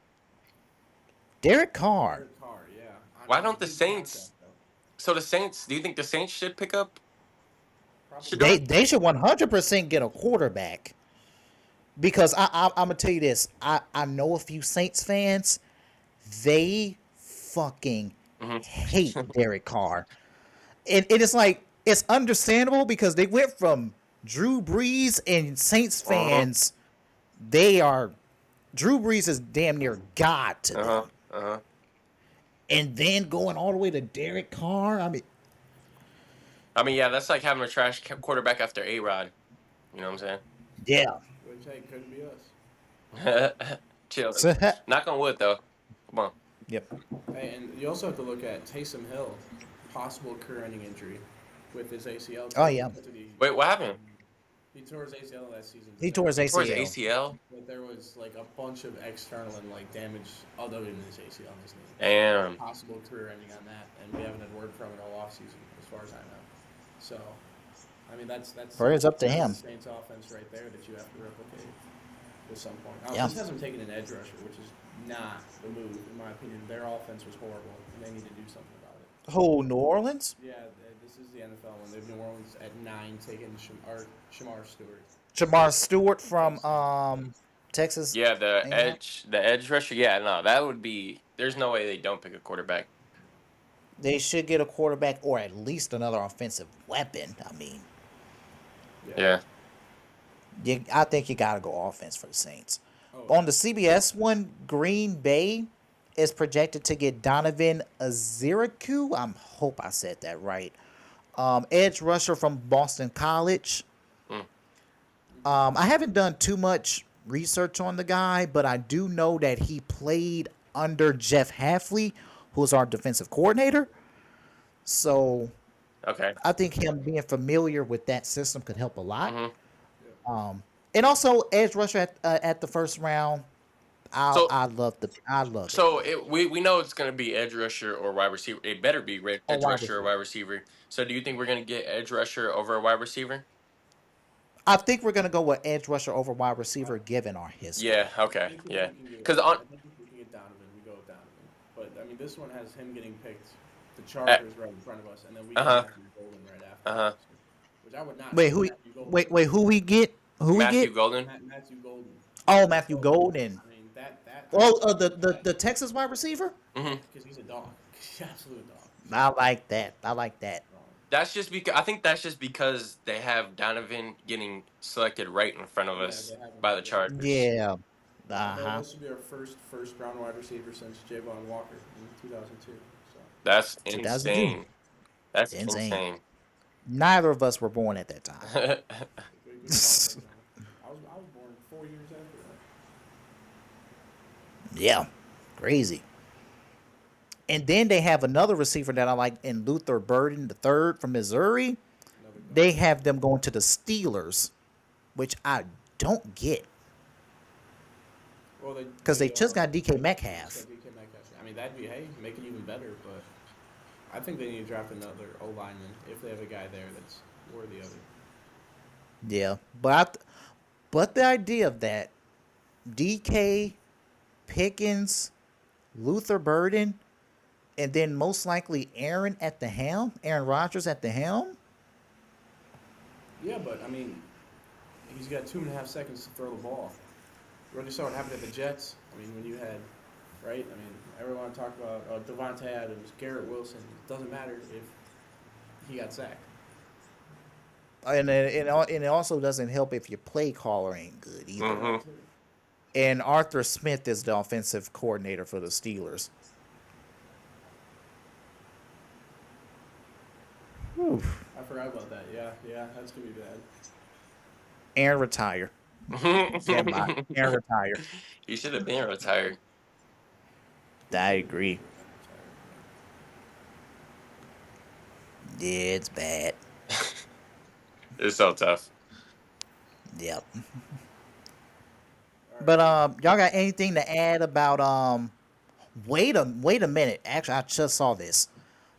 In the CBS Sports mock draft, Shedeur Sanders is projected to drop all the way to 26 to the Rams. That's not happening, bro.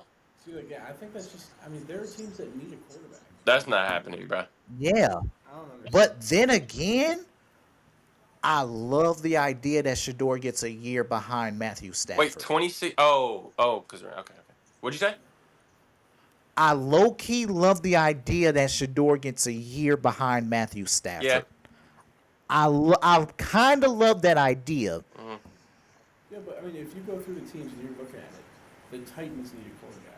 Like, for sure need a quarterback. The Raiders, for sure, need a quarterback. The Saints, for sure, need a quarterback. The 49ers are starting to get to the point where like Brock Purdy. I mean, Mr. Yeah, I don't think they're gonna get a quarterback though. I think they're gonna. Well, I'm not saying they need one, but I mean, Brock Purdy, Mr. Irrelevant, has been looking pretty goddamn irrelevant recently. Yeah. Well, Cowboys might need one because Dak Prescott's either going to get paid or they have a lot on that contract, and he keeps getting hurt when he's playing. Browns, possibly. Yeah, so I don't. Browns, Steelers still if Aaron Rodgers doesn't sign by then. Wait, who did I forget, who did the Seahawks just get? Sam Darnold. Sam Darnold. I mean, shit. They won't need one. Well, they might, but I don't think they will. Shoot, Cardinals might need one. Kyler Murray. No. I still believe in Kyler Murray. I mean, next year it's got to be a good year for him because I mean he had. I do agree. I do agree. It's make or break for him this year. I agree. Make or break and then get Archie Manning. Could be. You never know. So who is the quarterbacks in the next draft is going to be Arch Manning, Nico from Tennessee, Carson Beck. Which? Bro, don't even bring up his name, bro. Nah. That's like a. I just said it because I know he's entering. That's all. Okay. But that's the only three I can think of. But we'll see. Penn State's quarterback, whatever his name is. I know. Don't even mention him. If I can't mention Carson Beck, we're not mentioning Drew Allard. I don't even. Like you said, you know he's gonna be there, and he could have a career year. Bounce back. You never know. I would hope so. The man built like Josh Allen, play like him. Bryce Underwood. Depending on how he does. Well, that's in 3 years. Yeah, That's I in know, 3 I know it's years. a long time down the road, but I mean, you never Yeah, know. Bryce Underwood, Dylan Raiola. Yeah, he's a problem. That's a problem. Tired of Nah, it. I'm tired. Don't let Zach hear you say that. Don't let Zach hear you say that. Zach's pissed at him too because all that. all that hype. Yeah, well, not even the hype. Like the dick sucking. Like, Yeah, he's weird. Oh, He's weird. the Mahomes. Bro, did you see him in like the Chiefs locker room that bro, one time yeah, too? that's what I'm fucking saying. Like, what are we doing? Sorry, bad words. But what are we doing? You good? You good? What are we doing? Yeah, no, that's just weird. Why is he in the locker room? Yeah. How did he get in the locker room? Like that I, doesn't make I, That's still what I don't, was like. I don't understand that. I don't know. That was And also, he didn't exactly grow up watching Patrick Mahomes. So why all of a sudden? Well, who did he say his favorite quarterback was? He said it was I think he said it was Did Mahomes. he? It would have to be. No, I'm pretty sure he said somebody else. Or no, he said he wore 15 because who wore 15? Who wore 15? Oh crap! The only 15 I can think of is Bart Starr. Bro, who? I forgot. I saw a clip, and it was like somebody else. Tim Tebow. Oh, Tim Tebow. That's what it Oh, was. Tim Tebow. That's Yeah, what he was. yeah. He said that Tim Tebow was damn near his inspiration. This nigga. Lying. Yeah, I know. He's lying. That's all right though. Even though Tim Tebow would be a good quarterback, he's one of the greatest college quarterbacks of all time. Top 2, 3. Johnny Manziel. What they know about Johnny Manziel? Yeah, you got Manziel. Johnny Manziel. I think you got Cam Newton, Baker Mayfield. Trevor Lawrence. Baker Mayfield, Baker Mayfield was Joe so Burrow. cold. I mean, Trevor When Lawrence, I liked him. I don't think he's top 5. Who, Tebow? Tebow, no. I just think his career was just too accomplished for him to leave him out. I wouldn't even say. You know? Iconic. Like, His career was iconic, bro. He was goated. Yeah, I mean, Tim Tebow was a integral part of the modern era of college football. Mm-hmm. Well, he was the first true, like, I don't want to say the first true, but he was a big mobile quarterback. And then they found out that, hey, if you have a mobile quarterback, he still needs to be able to throw the football. Bro, I thought Tim Tebow was gonna be cold when he went to the Broncos and he won that one game in the playoffs. No, I mean it was obvious Tebow was not going to be good. Yeah, he couldn't throw the football to save his life. Yeah, but hey. Also, when Tebow entered the league, that was also kind of the death of sports media. When I think about it, what you mean? What 20? Because if you do remember, Skip Bayless dick rolled the shit out of Tim Tebow, and would get segments.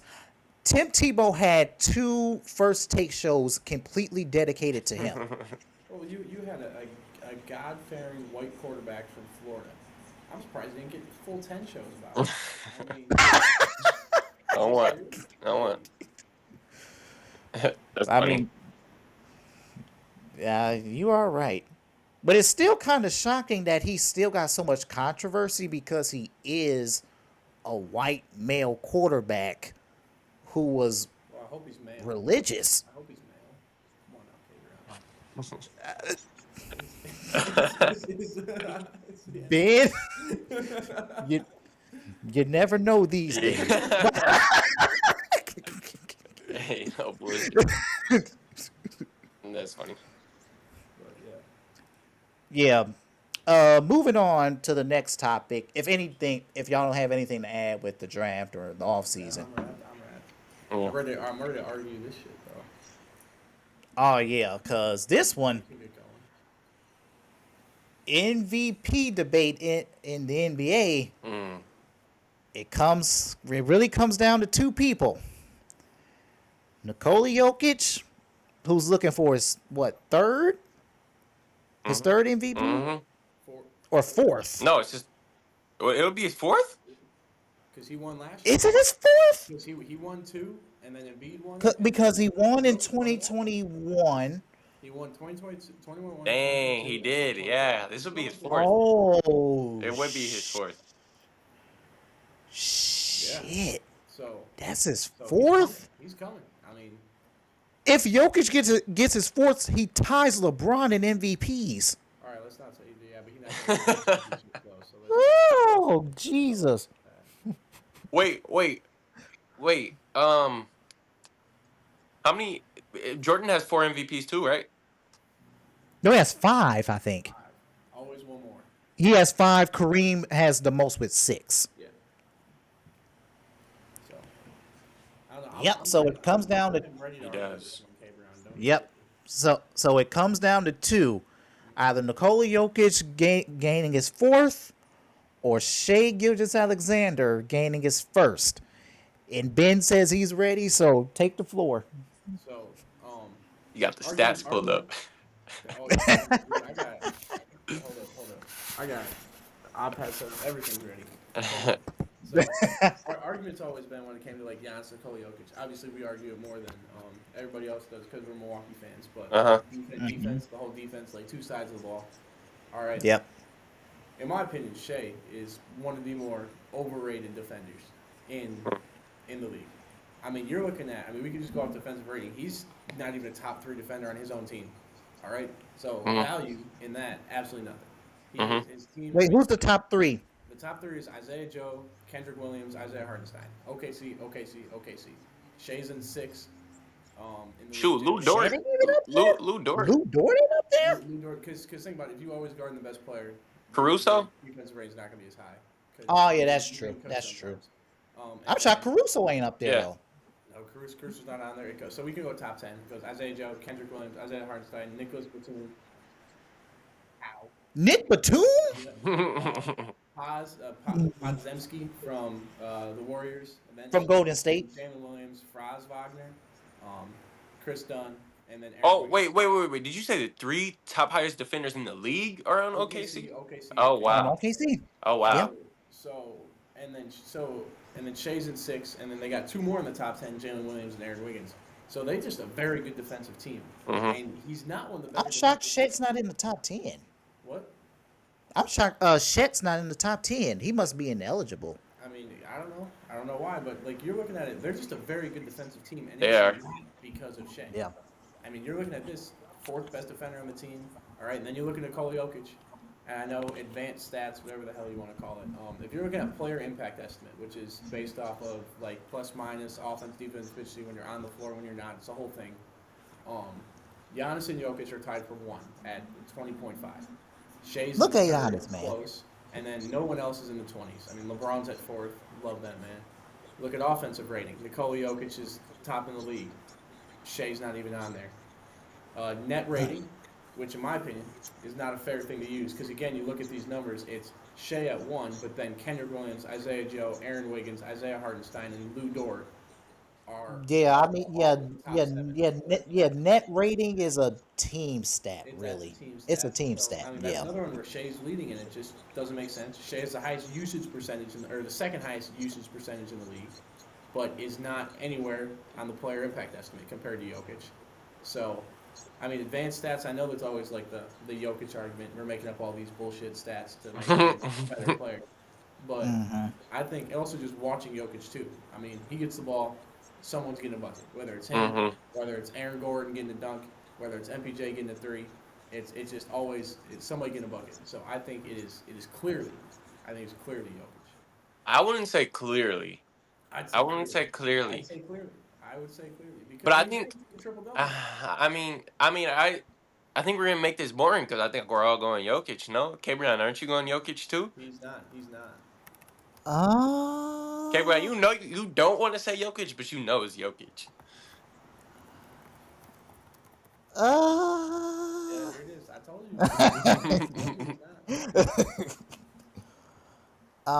you. You know what? Fuck it. I'm going SGA. Fuck Yeah, it. there it is. There it is. Man, you don't even Fuck believe it. that. You don't even I believe don't that, believe Gabe. that. I don't believe it. I'm just gonna make an argument for him. Okay, I'm just okay. gonna make an argument for him. I think you could make an argument. My bad. Continue. No, you I think you Yeah. could. So with SGA, of course, in the MVP, even though they change the narrative every single year, Mhm. because normally it's sometimes the best player on the best team, or then it's simply who's been the best player. Mhm. But honestly, with the narrative that we're using now, Luca should have won it last year. Mhm. But the reason why I would go SGA is because not only is he, I'm pretty sure he's leading the league in scoring.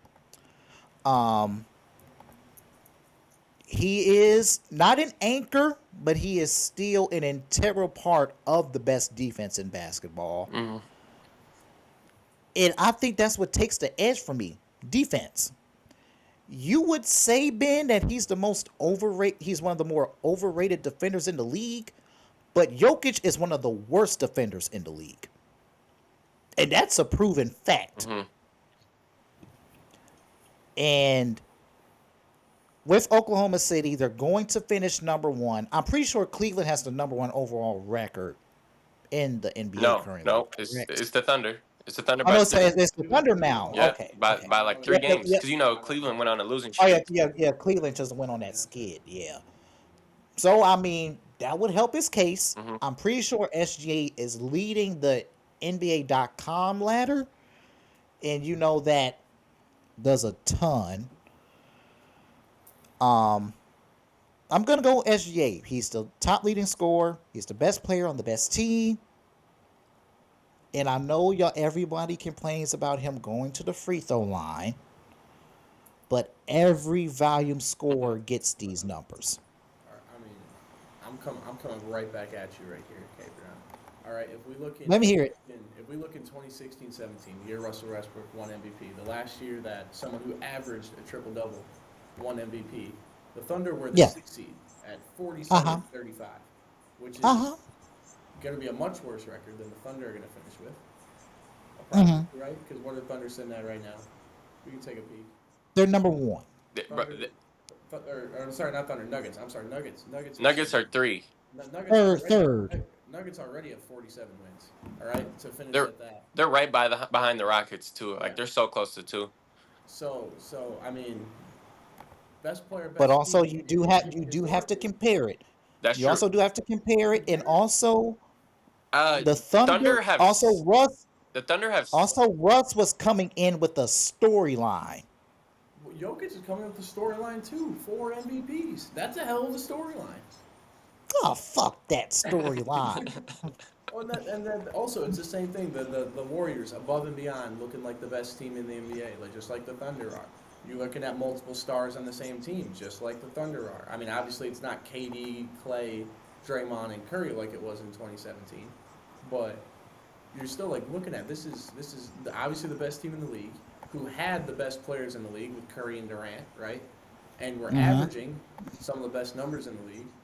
And yet, Yeah, but they weren't like having an outstanding MVP season, and no one in the NBA really was having that year, except maybe James Harden and LeBron. I mean, James Harden was averaging 29 and 11 What year was it? What year did Russ win it?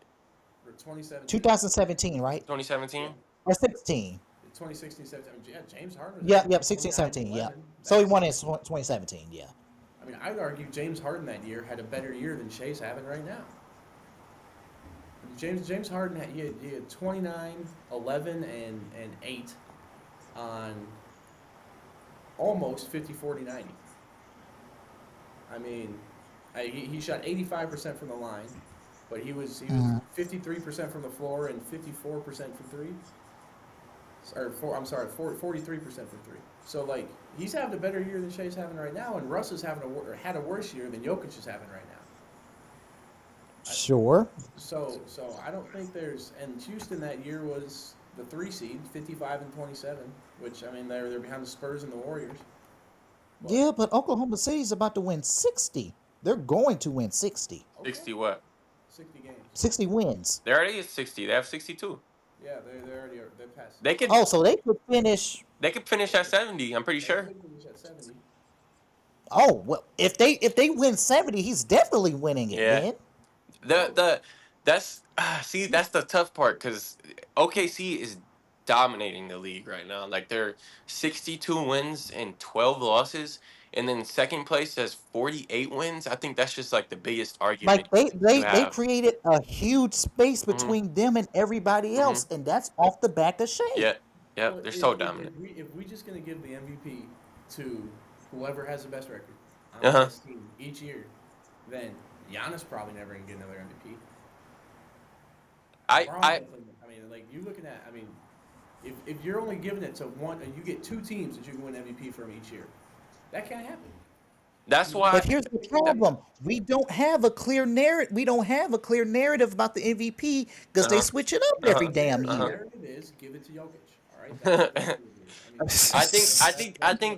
I think Jokic. My point with Jokic being the MVP is just the fact that he is truly the most valuable player right now. He's the most valuable player, and he's the best player in the world. Like he has both of them. He's the best player in the world, and he's the most valuable player. If you take Jokic off this Nuggets team, I don't think they're a playoff They're in team. the lottery. if I don't think They're they're in a the playoff lottery. team. And if you take Shea off of the Thunder, I think they're still making the playoffs. the Nuggets, Playing team. They don't have a. Yeah, I think they're in I the plan. mean, I you think they're in can't the plan. trust Jalen.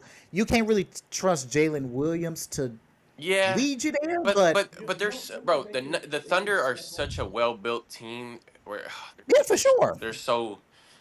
In the Nuggets, I feel like are falling apart, and Jokic is like almost single handedly like willing them to win each game.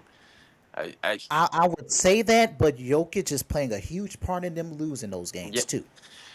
I mean, yeah, but I'm. Their defense is Not not true. good, Mm-hmm.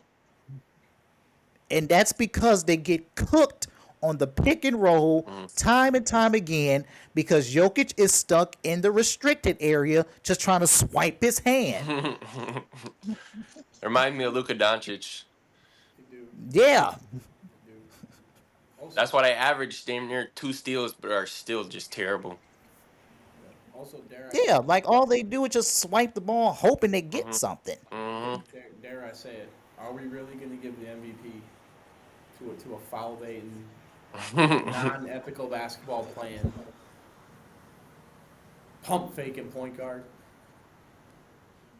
If he's a foul baiter, so was Kobe, so was young KD, so was Paul Pierce. No, because Shea is doing what every volume scorer does. Mm-hmm. When you put your hand in the cookie jar, they're gonna make you pay. no, but Yep. there's a difference between what Shea's doing and what guys like Kobe were doing, what even Harden was doing, right? What they were just waiting for you to reach. They were pump faking get you up in the air. Shea is throwing himself into guys that are legally guarding him. Like Kobe didn't do that. Kobe pump faked and got a guy who jumped too far. Shea is driving down the lane and jumping backwards into defenders. We're not. Hell no. Hell Kobe, Ben, Kobe did that a lot. No. Kobe. Yes, he did. Kobe would get that little floater, two-handed floater, whatever you want to call it, where he would just stop and let the guy hit him. He never would jump backwards. Y'all getting fooled by these TikTok edits. I watch full games. No.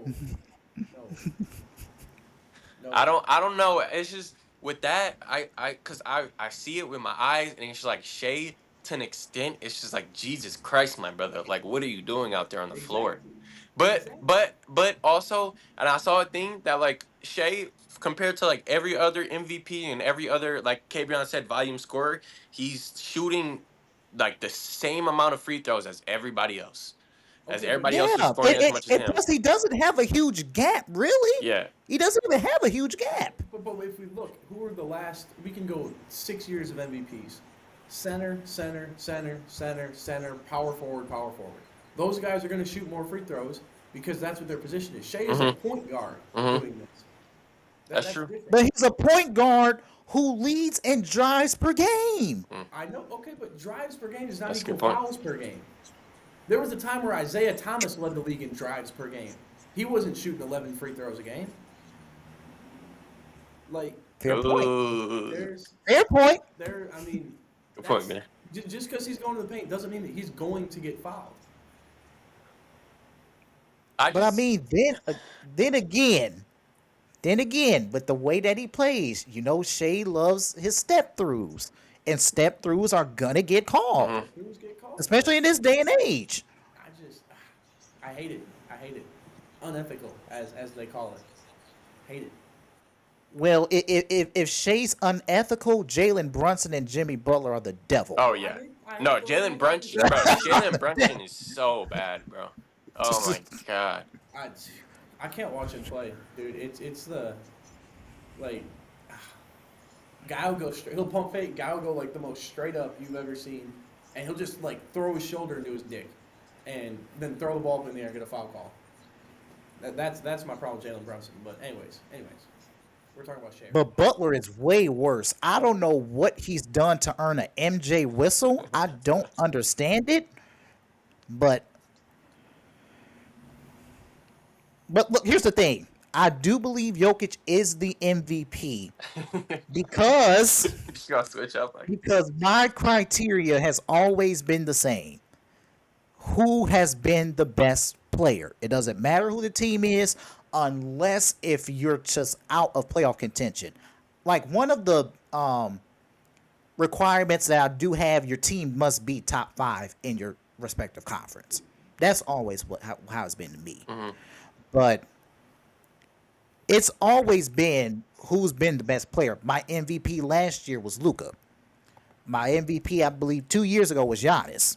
My years back was Jokic. And yes, you do have to take into account certain circumstances, like if you didn't have your second star. That's how Jokic won his was it his first or his second MVP? Second. His second MVP. It's also Jokic is having his best season. He already has 3 MVPs and he's having one of his best seasons. And even I would argue this is his best season. This is better than every other MVP season he's had. And even if you don't call Shai a foul baiter and you count all of his like as a part of the game, whatever, it doesn't really matter because Jokic is still better. Like Jokic only averages 3 less points and still averages 13 rebounds and 10 assists. That blows my mind, bro.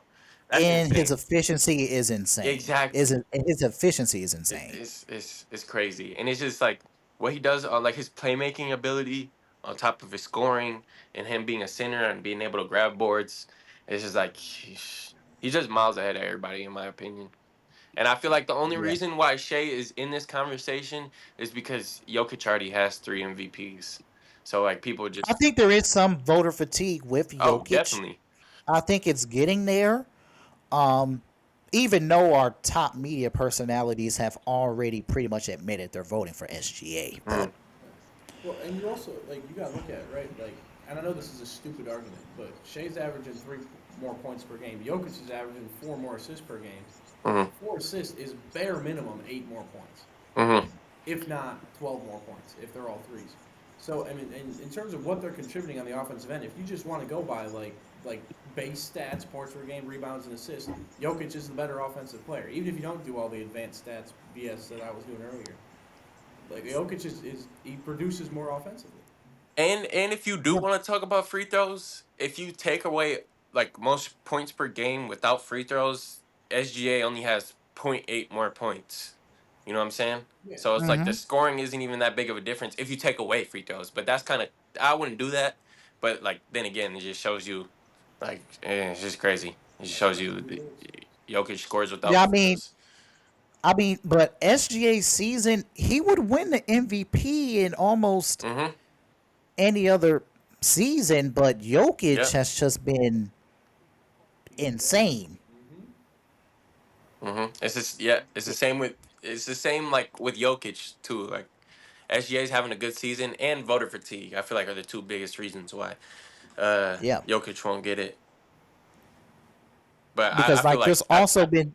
I feel like we all know that Jokic should get that, but yeah, for sure. But because there's like seasons in which I can point that Giannis should have won MVP, but Jokic's season was just too. It was too good. I mean, he's a statistical. I don't even know the word to describe it, but Deity. Oh. Deity. That's the word. Deity. He's a statistical deity. He's a stat guy's wet dream. That's what he is. That's CaBreon's wet dream. I don't want CaBreon. what? You love them stats. You be looking at them stats. Them advanced Well, yeah, stats. I do. And he I leading do, all of them. but And another thing that's so he leading all the offensive stats. Yeah, not true. I mean, How about you lead some defensive Uh-huh. stats? How about you lead in blocks? he's leading in steals. He's leading in steals. That's a defensive. Now that doesn't count. That doesn't count. That don't count. That's That the don't thing count. with Luka Doncic, bro. They go in for that weak, That lazy little steal all the That time. weak, lazy steal. Yeah, and they have good hands though. Him and Luka Doncic, they have good hands. They have good coordination. Yeah. So you're able to get a steal or two, but like at what cost? Like it's just not worth it at all. Well, Yeah, I mean, steals don't really mean much. I mean, Allen Iverson led the league in steals once. Hmm I mean, But Yeah. another thing Jokic is doing is so impressive. Like, you look at the assists per game, it's him second after Jokic, and then obviously the GOAT, LeBron, is seventh right now. But then you have to go all the way down to 18 to get another non-point guard. Before That's insane. Wait, for what? What'd you say? That's Domantas Sabonis for assists per game. Because Jokic is in second. LeBron, who, I mean, you can consider him kind of the point guard of the Lakers in terms of like who the ball runs through, especially pre-Luka trade, right? yeah. And then the next non-point guard, you got to go all the way down to Domantas Sabonis at 18th, who is 6.1 assists per game. So in a guard-dominated league where, I mean, they're like ball-heavy league where even like they're touching the ball every possession, Jokic is being a center and leading assists per game. Even Giannis, who has an unreal usage rate, he's the highest usage rate in the league, is at 6.0 assists, which is below Sabonis.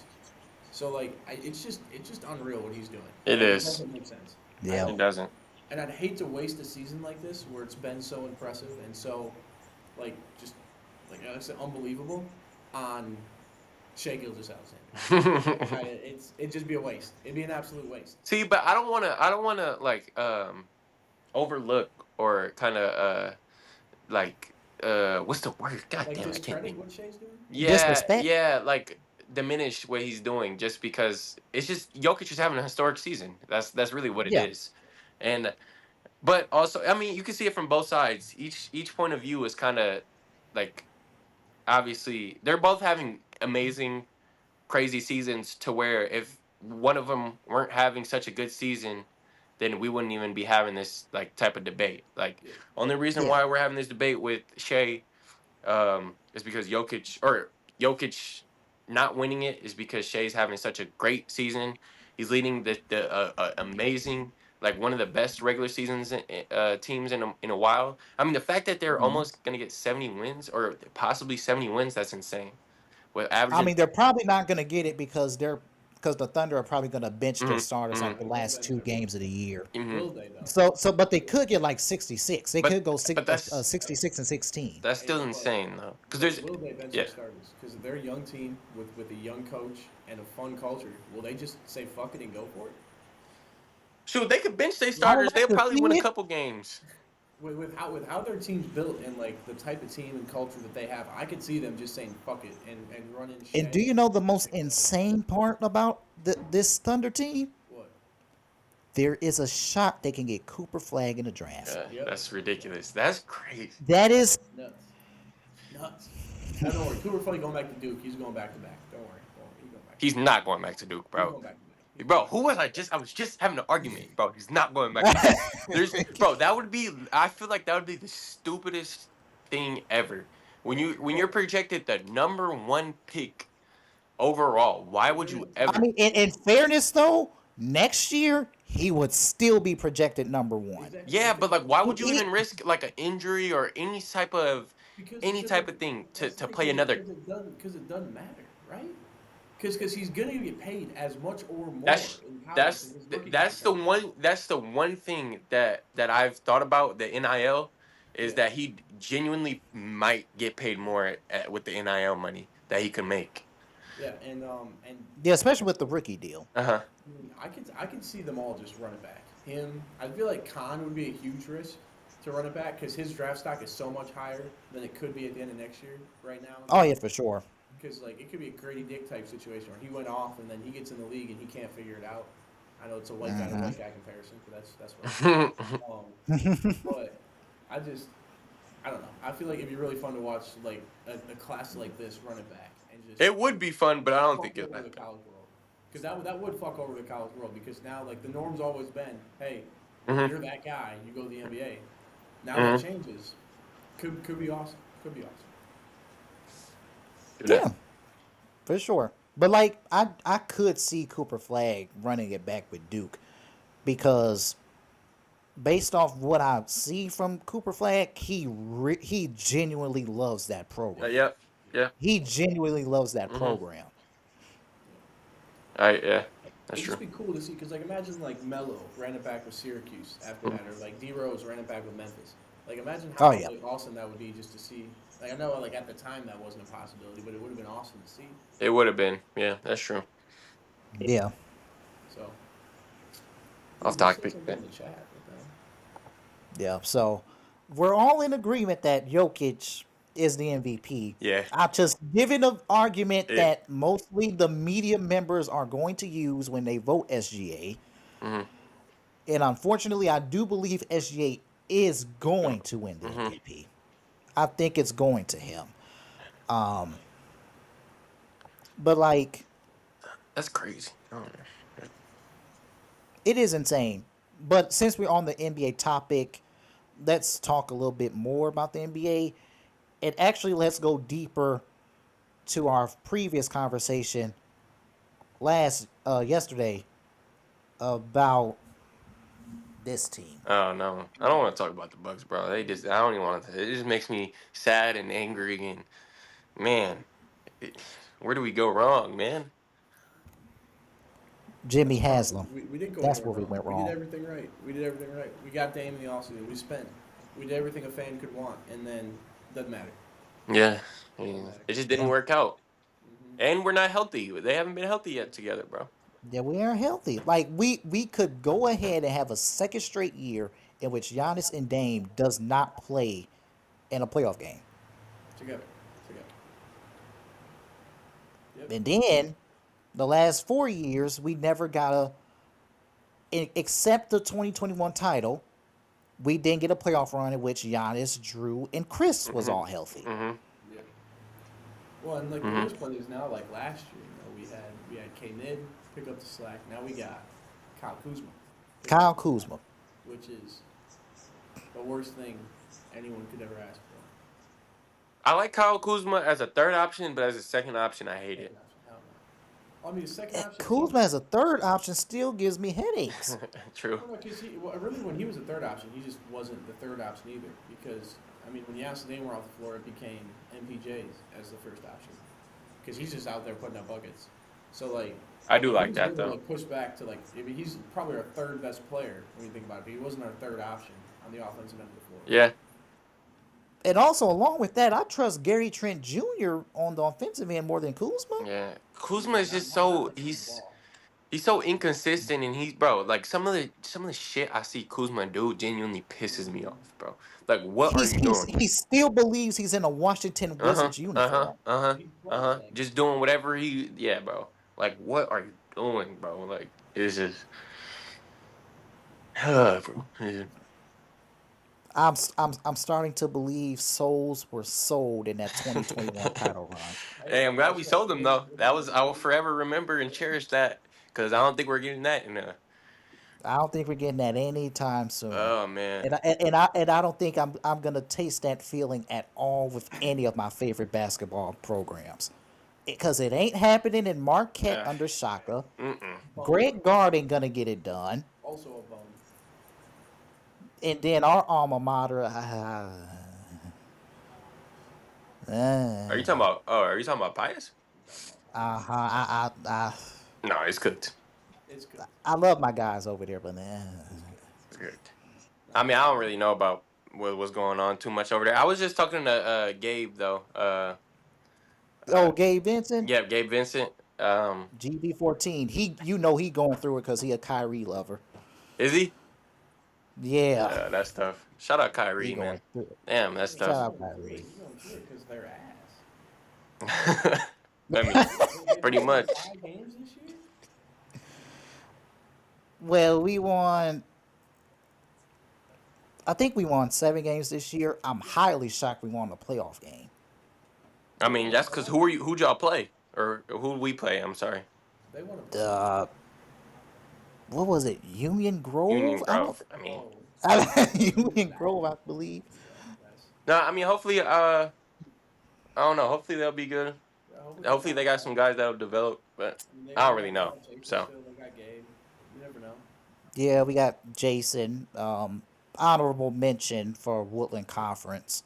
Also, new transfer Justin Jones. I He heard was. Gabe said he was good. Yeah. Yeah, he's very good. I mean, he kind of reminds you of Quan a little bit in terms of being a downhill guard. Don't say that. Well, I'm just saying he attacks the basket a lot and he gets to the free throw line. Yeah. Okay. I see what you mean. So Isn't he small? a little Or bit. am I thinking of somebody else? Yeah, he's small. He's small, and that's our problem. We're small. Yeah. Yeah. That's I always mean, kind of been. our tallest guy is 6'4". I mean, I mean, that's I mean, that's Fox pretty always big. been, though. I mean, even when James. but I mean, when everyone else is like 6 foot or shorter, Yeah. Yeah. I see what you mean. Yeah. It's cooked. They needed Zane Young this year. That's what they. Yeah. No. I did. I want to say what I want to say, but I don't want to ruin any relationships we have with the He WIAA. made the decision best. Oh. You talking about? You talking about? Yeah. Uh-huh. Nothing wrong with that. Yeah. Unfortunate. Unfortunate. Hopefully, we can get back to the promised land. They won't. Well, at least the girls' basketball gives me a little bit of hope. I mean, girls basketball is always good. They just lost everybody though. Girls Yeah, basketball did? we lost our top 3 scores. Yeah, For real? Yeah. Georgia, Tess, and Addie. To be fair, they did that before. They lost. I mean, everybody but Tori our freshman year, and then still came back. Or Tori and Maya. I feel like the girls Yeah. basketball program is always gonna be good. Yeah, they're always tough. Yeah, Herrick always finds a way to get Uh-huh. talent. So Eric be recruiting or something. He be getting them in. I don't know what he be doing, but he be. yeah, but the thing is, I don't know how much Herrick got left. Yeah, that's true. I think he's gonna. So that That's true. I mean, he already retired from teaching. What, 3 years ago? they Yeah, nah, he retired might from be done teaching, soon. so I'm pretty sure the retirement from coaching it's near. Yeah. I feel like he's a big part of why the girls are always good too. He's got a good system that he always sets them up, and obviously the girls that we get are good too. So Are tough as fuck. Yeah. yeah. Mhm. So we'll see. We're not. Hopefully- That's just gonna make it. Yeah. No bucks. Okay. None of that. Nah, yeah, no. We Alright. talked about it. Our hopes are kind of dead. Okay. Well, how about the Lakers? How about that? How about the Lakers? The Lakers make me a little bit happy. They do. Yeah, I mean, we're back on the win. They're back on the winning track. They beat Memphis. Actually, no. That was a good game. That was a great game. Yeah, actually, no. Let's talk about the Taylor Jenkins firing We talked about that. because we didn't get into that. Yeah. What the hell was that? I mean, lost the locker room, whatever you want to say, but. Oh, that was crazy. Yeah, That is um, right before a playoff push. right before the playoffs. That's crazy. I mean, how bad was it that you felt the need to move on right away? Mm-hmm. That. Yeah, I saw that. I was watching it. They got bro. They smacked them. Lua had a hat trick. Yeah, Patrick? yeah, Mm. yeah. He had two. You only had two? He had a brace. Fernand Torres had the last one. Oh, okay. I'm tripping. Oh, I think that's what I thought it was. That's some bullshit. Anyway, sorry. I just had to get that out the way because I saw it. But yeah, I don't get that at all. I don't. But why not just wait till the end of the season? Why do that right now? Why not give him? Yeah, I don't get that. I don't get I that. think this might sound. at least give him a playoff series. I think Jesus. He said something in the locker room. What'd you say? You said what, I man? think he said something racist or something in the locker room. Because you don't lose a locker room that fast and have to fire a guy that quickly unless he says something crazy. And I mean, yeah, something really bad had to happen for you to move on so quickly, you know. But if he had like an allegation or something, like I don't know, like the Ime Udoka type thing, and that'll come up. I don't know, but I also you seen that clip of the two Grizzly players fighting right before he got fired. So I think And that was during the 40-point win. Yeah, which is ridiculous. See, I just think things are falling apart possibly over there. I don't know. But they're falling apart to them being in the 3 seed. Yeah, true. Yeah. The 3 seed is crazy. What are they doing? There's got to be some more to it. Like there's no way you just something more to there's it. just no way you just lose control of the locker room and then Yeah, because the two reasons they gave is they believed they lost the locker room and they felt and they weren't confident in them going against 500 teams because their record against 500 teams, I believe they're 11-21. Yeah, 21 now. Yeah, after they lost to the Lakers. Yeah. Uh-huh. Still, that's not. I don't know. I just I don't get that. just Unless the players hang were on to them until the complaining, season ends. and yeah, I don't know. They did also say that John Morant was not happy with the offensive system put in place. Okay. And that's the face of the franchise. So Take a Ja Morant. I don't know. I mean, in the first game without him, they scored 127, but Ja was not that good yesterday. 9 for 23 from the field. Did have a double-double, but I think what you mean to say is Ja is not that good. I think that's what you mean to say. wait. I don't know about that. I don't know. I know Ja hasn't had a good year, Yeah. that great of a year, but I think Ja can get back to what he once was back in, what was it, 2022 or 21? But he was injured at the beginning of the year this year, right? Yeah, I mean, he was injured, and then he had that suspension, and he Bro, gotta stop really being wasn't playing suspended. basketball for so long. Yeah. So like, if you're gonna get suspended for doing the dumb shit that he did, right? You got to come back doing something. You can't come back having your worst. But I mean, the 3 seed though. You can't. I mean, they're still the 3 seed, and it with the back. I don't know. And even though it's not that great of a year, he's still averaging 22 on 7.5 assists.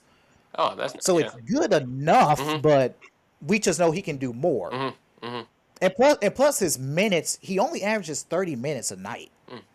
Damn, that's like Instead Giannis of type like things. getting like instead of getting like the normal 35, 36 that your star player would have. Maybe that's. I mean, that's because their team is good. Their team is also good without him. To be honest. That's Yeah, they're very deep. good without him. I don't know. I'm not a huge Ja Morant guy, but That's not ridiculous though. I see that.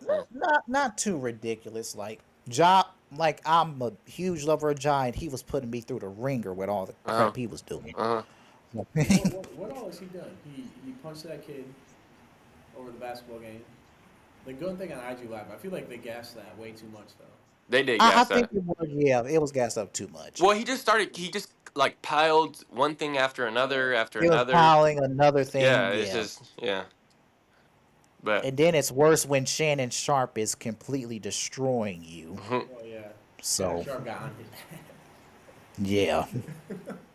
all right, one more question for me. Who's coming out the West and who's coming out the East? Lakers and Bucks. All right, buddy. Okay. Let's be for real.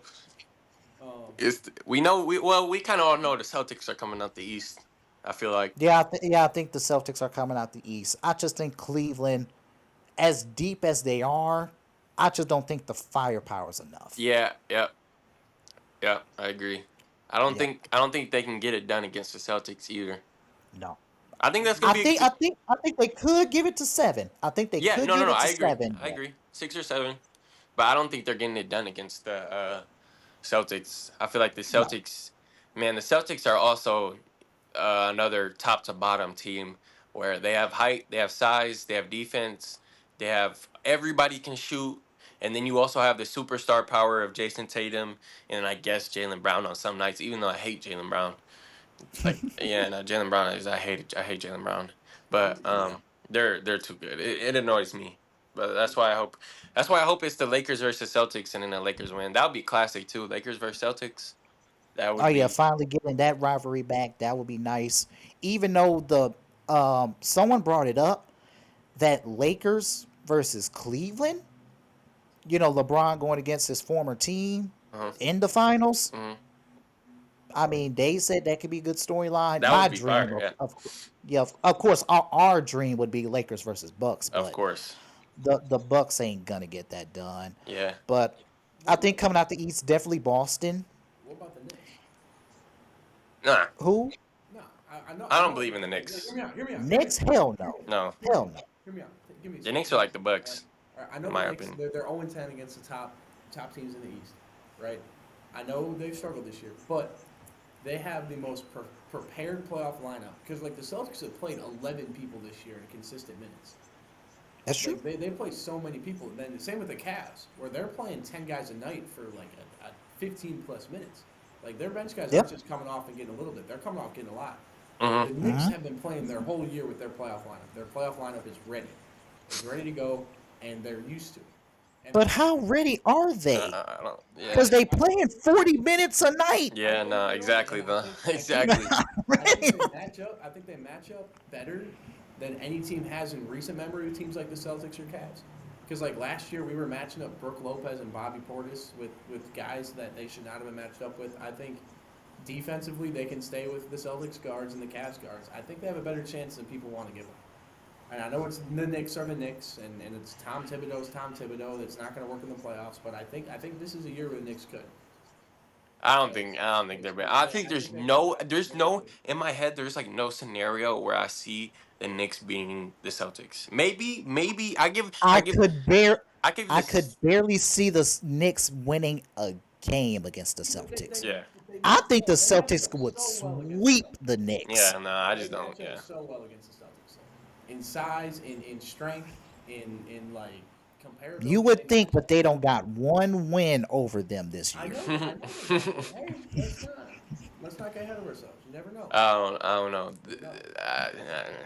The NBA playoffs is a lot less predictable. I'd rather the Knicks win the Celtics. I hope they do, but I don't think it's happening. No, fuck the Knicks. It's not even a crazy thing to say. I do not need an off season in which Stephen A. Smith goes parading around the sports world. And it's fuck Stephen A. Smith. So it's fuck Hell Stephen A. Smith. I think, and I don't think it's crazy to say, I think the winner of the Knicks-Bucks series beats the Celtics. I know that's kind of a take. I know it's kind of a take, but I think that's just. I feel like that's just such wishful thinking. I don't think that's. I think Ben, you're being a little bit of homer. I think you're speaking more with your heart rather than your mind. Yeah. I said the Bucks were going to beat the Celtics. I think the Knicks are going to beat the Bucks, and I think the Knicks are going to beat the Celtics. But I think whoever wins that series, if the Bucks figure their shit out, Dame gets healthy, and they get lucky against the Knicks, I think they beat the Celtics in 6. But I just don't think the Bucks can figure their shit out in less than 10 games. Mm-hmm. Like Jokic said it best. You can't just flip a switch just like that. Yeah. Okay, but well, is Dame really gonna? When is well, Dame, we still don't know. They said there is hope that he can come back, but in the regular season, he's done. It's cooked. This sounds like the Giannis situation last year. It's cooked. Yeah, it sounds like the Giannis situation. Also, it is like especially anything with blood clots. Same thing like when Bronny went through the heart dysrhythmia thing. Like it really is just like however long it takes for it to be good, but we have no idea. So he could be tomorrow. Like there's a possibility. They're not gonna throw him out there tomorrow on the risk that it happens again, but he could be like 100% tomorrow. Or it could be 100% in August because something else happened. Yeah, because they did say Dame's blood clots is stabilized. Yeah. So it's just a matter of if Dame is comfortable, really. Yeah. Well, it's also, he got to get cleared for it. And once you have one, you're at a big risk for another. So, and you don't want a guy playing, on blood thinners either. That's why they said Wemby. That's why they just sat Wemby for the rest of the season. That's why they just sat Wemby for the year. Yeah, you don't even want to take those chances.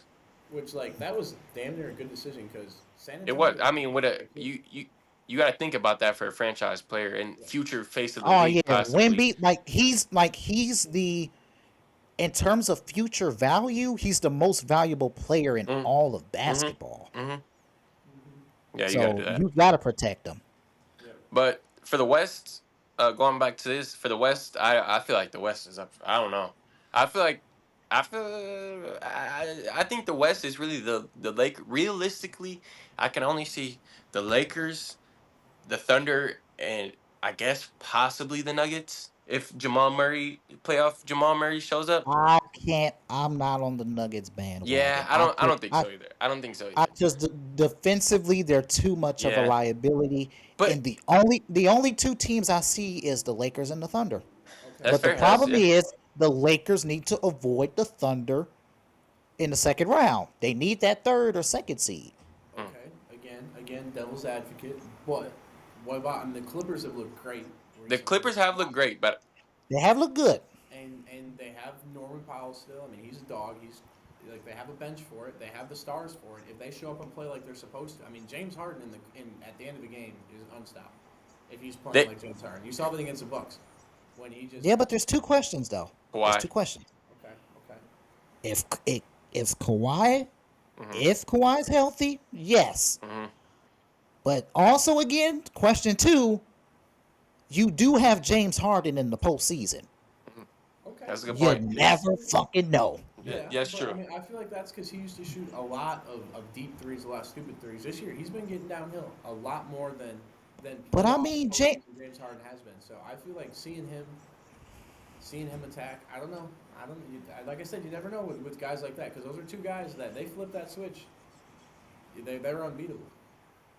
I mean, like a player that I know that if Kawhi is on the court, I fully trust him in the playoff series. Yeah, For sure. that It's is just the cool. problem is he's not on the court. Hmm. What about Golden State? We count out Steph Curry. Hell no. That's a good one. I forgot about Hell Golden State. no. That one slipped my mind. That one slipped my mind. Hell no. That one slipped my mind. We are Golden. not counting out Steph Curry and Mark. I feel We are like not Golden counting out Jimmy State. Butler and Mark. I feel like Golden State can knock off. I don't think Golden State is getting to the championship, but I feel like Golden State can knock off anybody in the playoffs. CaBreon. We've already seen Jimmy Butler do this. Besides the Lakers. I don't think Golden State's State's beating the Lakers. Tiger Hero and fucking Duncan Robinson. Now he's got Steph Curry, all right, and Draymond Green, who by the way is like showing why he isn't a first ballot Hall of Famer this year. Yeah. I want to throw that out there. I guess, yeah. Yeah. Right. You can't count Jimmy Butler and Steph Curry out in March. Playoff Jimmy too. Playoffs, Jimmy. Playoff Jimmy. You can't count out. Y'all can't count out. But I'll be damned if I give the Warriors any credit. I'd be damned. I refuse to give Deontay any content. I refuse to give Jordan Brown any content. I refuse to give Nia Brown any content. Fuck the Warriors. I will never give them credit until I am signed by an official sports media platform. I refuse to give the Warriors any type of credit. So screw them and screw their championship contention. They get knocked out in the first. Hey, Golden State. I can't do it like Shannon Sharp. Lakers in 5. How about that? I think I forgot about the Warriors. But I don't think the Warriors can make it. I don't think they're going deep enough to get to the championship. But I think they can knock off a contender on an upset. And I think the Clippers You do have to remember Golden State is in the play-in, and with the Clippers are playing because they got the same record, but with the way the Clippers playing, it looks like Golden State's going to be at that 7th seed unless if you count on the Grizzlies I'm counting on the Grizzlies losing streak. That's what I'm counting on. On what? Then you have Battle of LA in the first round if the Clippers jump to the 5, which would be That would be fire. if the Grizzlies That'd be insane. We finally get that Battle of LA. That We we were finally get supposed that to Battle from of the LA. COVID year. Yeah. If the Grizzlies drop out, right, and say the Lakers Uh-huh. get the 4 seed, which would low key be nice, it's either LeBron or Steph in the first round, or Lakers Clippers in the first round. Oh wow. And if the Lakers climb to the 3 seed, then like the Warriors and Clippers are tied for the 6. So then one of them just got to stay put, and you got the same exact thing. Yeah, but also Memphis could kind of like hurt it. But what if Minnesota also goes on a hot streak because they're not far behind? Minnesota's not doing shit. All right, let's come on now. Julius Randle. Sure, but again, I could count on Anthony Edwards giving you a stretch. I can count on Anthony Edwards giving you a stretch. You also got to look out. I mean, down at the bottom. I know it's sad, but you never know. Again, with stars, the Suns, they're a game out of the play-in right now. No. Yeah. No. I know they're awful. Nah. I know they're bad. But again, it's KD, it's Devin Booker. But I ain't trusting a team with Bradley Beal on it. It's not Bradley Beal. But I mean, KD and Devin Booker, you never know because it's KD. Nah, bro. The Suns absolutely not. And also playoff Mike Budenholzer. Absolutely Never not. mind. We can throw out the Suns then. There you go. No, that's the Suns. There's absolutely no way the Suns do anything, and I don't believe they could win a game in the playoff series. I don't think if they got into a play-in tournament, I don't think they'd get out the play-in tournament. Yeah, because the Suns are most likely going to finish 9th or 10th, which means they have to win 2 games just to get into the playoffs. I mean, they can beat the Mavs or the Kings. I mean, actually, I take that back. They could beat the Mavs or the Kings, but they're not beating Golden State or Minnesota. That'd be a hell of a storyline, though, because that would be the Timberwolves and they're playing the second game. And then KD, Ants, playoff game, always. I mean, I and guess pretty much set the stage for KD to join Minnesota. I can see them making the playoffs, but nah. Maybe over Minnesota, but nah. They're not winning a playoff game. They're not winning a playoff game. I don't think they. Bro, and they would have to play honestly. OKC. Oh my goodness, easiest sweep ever, bro. Oh yeah, easiest sweep. That'd be like an 15+ point win every single game. Yeah, no, that's. I feel like OKC is just not going to be that good in the playoffs. I feel you. I mean, but it's also because they weren't that good last year, and they're still a young team. But I feel like they're going to be a lot better than people think in the playoffs. Yeah, I think defensively they're going to be great enough. And yes, Shai free throws are going to go down. His playoff, it was like that last year. His point average did not drop. It dropped by 0.1 points. He also took 4 more shots a game in the playoffs. 4.5 more shots a game. So he was on much worse. I mean, you're taking 4.5 more shots a game. You're only dropping 1 point. I mean, you're dropping points, adding more shots. That's bad. Bad. Yeah, but sure, he shot 49% from the floor, though. That's his first leading playoffs. That's his first leading playoff series. People just count him out just because he had. I mean, obviously they're young, and obviously they didn't have a good run last year. But that's a part of the process. That's a part of building that experience. Is they already have one? They already have one run under their belt. I mean, you got to give them a second to. Yep, and also having a champion and Alex Caruso getting in there, that should help them out a little bit. I don't know about all that. Now I'm talking about in terms of preparation and focus. Yeah, well, because last year their most experienced playoff player was what, Lou Dort. Was Lou Dort? Yeah. Yeah, from that COVID series when he missed James Harden with the basketball. That's why I don't see OKC really. That's why I see the Lakers winning, because I don't see OKC beating the Lakers. Yeah, because I just think playoff Luka and Bron is just it's too much. That's a nightmare. Yeah, it is. It is. And obviously I don't want to, and everybody's thinking about the Lakers right now, and everybody's hyping up the Lakers. Obviously we're all Brown fans. We biggest Brown fans, you know what I'm saying? But it's I don't know. I don't want to hype them up too much. I don't want to give them too much. True. But it's just playoff Luka and playoff LeBron. How do you not bet all your money on them? How do you stop them in the playoffs? Right, because Luka has the second highest scoring average in postseason history, and then we already know what Bron do. So I don't know. But then we talk about all these teams, and I think none of us take them seriously. There's the Houston Rockets at the 2 seed. Yeah, I don't trust the Houston Rockets. Yeah, I don't trust Houston. They are now. If we're talking about teams that's young, Houston is young. I don't want to discredit Houston because they're a really good team, but in a playoff series, it's just the playoff series are completely different than regular season, as we know. And it comes down to your star players stepping up, and then everybody doing their role, and it's just such a different atmosphere in the playoffs. And when you have a team, it's like the Thunder last year. They were the 1 seed, but they were still young, and they were still inexperienced. So they just didn't perform, and I think that's going to be the same with the Rockets. And also, they run into an absolute elite player in Luka. And by the way things are looking, Houston is going to run into the Warriors. And even though I said I wasn't going to give them credit, but Steph and Jimmy Butler, no, I think they're just going to I would have the Warriors in that one for sure. I would have the Warriors winning that one. Mm-hmm. You had Fred VanVleet guarding Steph Curry. If that was a series. Barbecue chicken. Yeah. Yeah. You said collard greens, sweet potatoes. Sweet potatoes. Maybe you put a Men Thompson on him, but I mean, you got your options. But then who's guarding Jimmy Butler? Who would guard Jimmy Butler? It's either James I think that would be Dylan Brooks. Okay. That's good matchups though. Aiming on Steph. Actually, Butler and Dylan Brooks will actually be solid. I think that'll be interesting. That would like be to see interesting. that. That would be interesting. I hope they play each other. I can't wait for the playoffs. The West especially is gonna. The West is so stacked. The West is It's so insane. good. It is. That's why I hate to like discredit teams because they play good and they're solid. Yeah. But like, you know. And this is also with this stacked team. I wish Kyrie and AD were. Man. Yeah. Oh my God. Yeah. But think about it, Ben. I know. But they would have a chance of making a little bit of noise. Like, I don't think they would win a playoff series unless if they were to like face a Houston or Memphis. But for me, it's always been fuck Kyrie, fuck AD. So damn.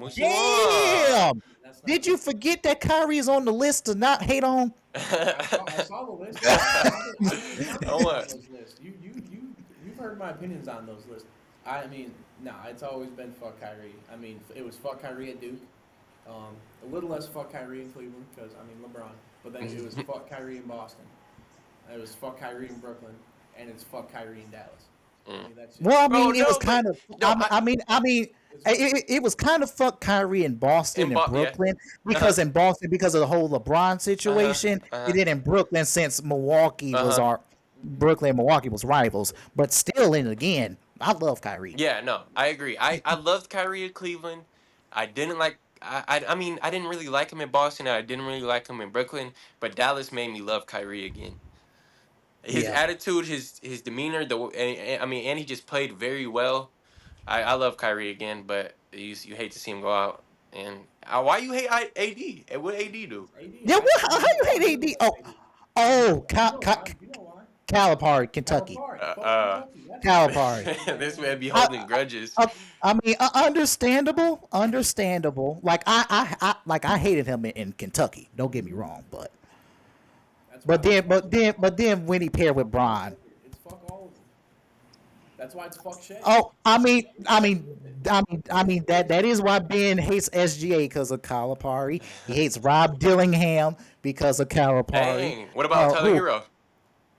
It was fuck Tyler Hero with them. Oh, fuck Tyler Hero for sure. Fuck him. I mean, choosing Calipari over Wisconsin or even a Marquette. That was best, but that was best decision of his life. It's the best decision of his life, but still, screw him. It was choosing Wisconsin first, committing to Wisconsin, and then going to Kentucky. That's why it was fucking. That's the problem. Hey, and that probably was the most beneficial thing to his career that he's ever done. No, realistically. What if he balled out Wisconsin? That was prime Wisconsin back then. He could have balled out. I mean, Tyler Hero still would have probably got drafted high. Yeah, I don't know, but I don't think he would have been as good as he was if he didn't go to Kentucky. I don't know. I love Kentucky. I was at that game that Milwaukee knocked them out the playoffs. You was over there happy. You were happy. That's funny. I mean, I've been hate watching Tyler Hero for the longest time. So it's fucking. Man, you can't hate on Wisconsin people, bro. Yeah, I hate on. You gotta respect. No. That's what y'all with Con, bro. Just respect, bro. No, we fucking. No. Well, actually, with Con, it's more of a. It's a more lovable. Hate. I love to hate Con. I love to hate Con. That's what it is. No, but it's fuck Tyrese Halliburton too. He's a Wisconsin guy. Oh, see. Yep, screw Hallie. I loved Halliburton, and then he did that to the Bucks, and then he turned into a front runner. Yeah. He turned into a front runner. But and then again, bro, I love my Wisconsinites. They putting Wisconsin on, so you gotta respect it. Yeah, still. Like I love Jordan Poole. I love Kevon Looney. Of course. Who else? You know everybody from Wisconsin. Goddamn. Except Con. Ben don't like nobody. God damn. That man, he torched us at Michigan. Fuck Jordan Poole. And guess what? Okay. He got pieced up by fucking Draymond Green. Yeah, that was That's tough. understandable. Nah, That's understandable. I love Jordan Poole. I love everybody. I love Tyler Hero. A little bit. Tyler makes me mad sometimes, and he's a little iffy, but I like Tyler. Kevon Looney, I love Kevon Looney. Who I else? mean, I Who else? still disliked him a little bit because he was a I've warrior. started to So like Tyrese again.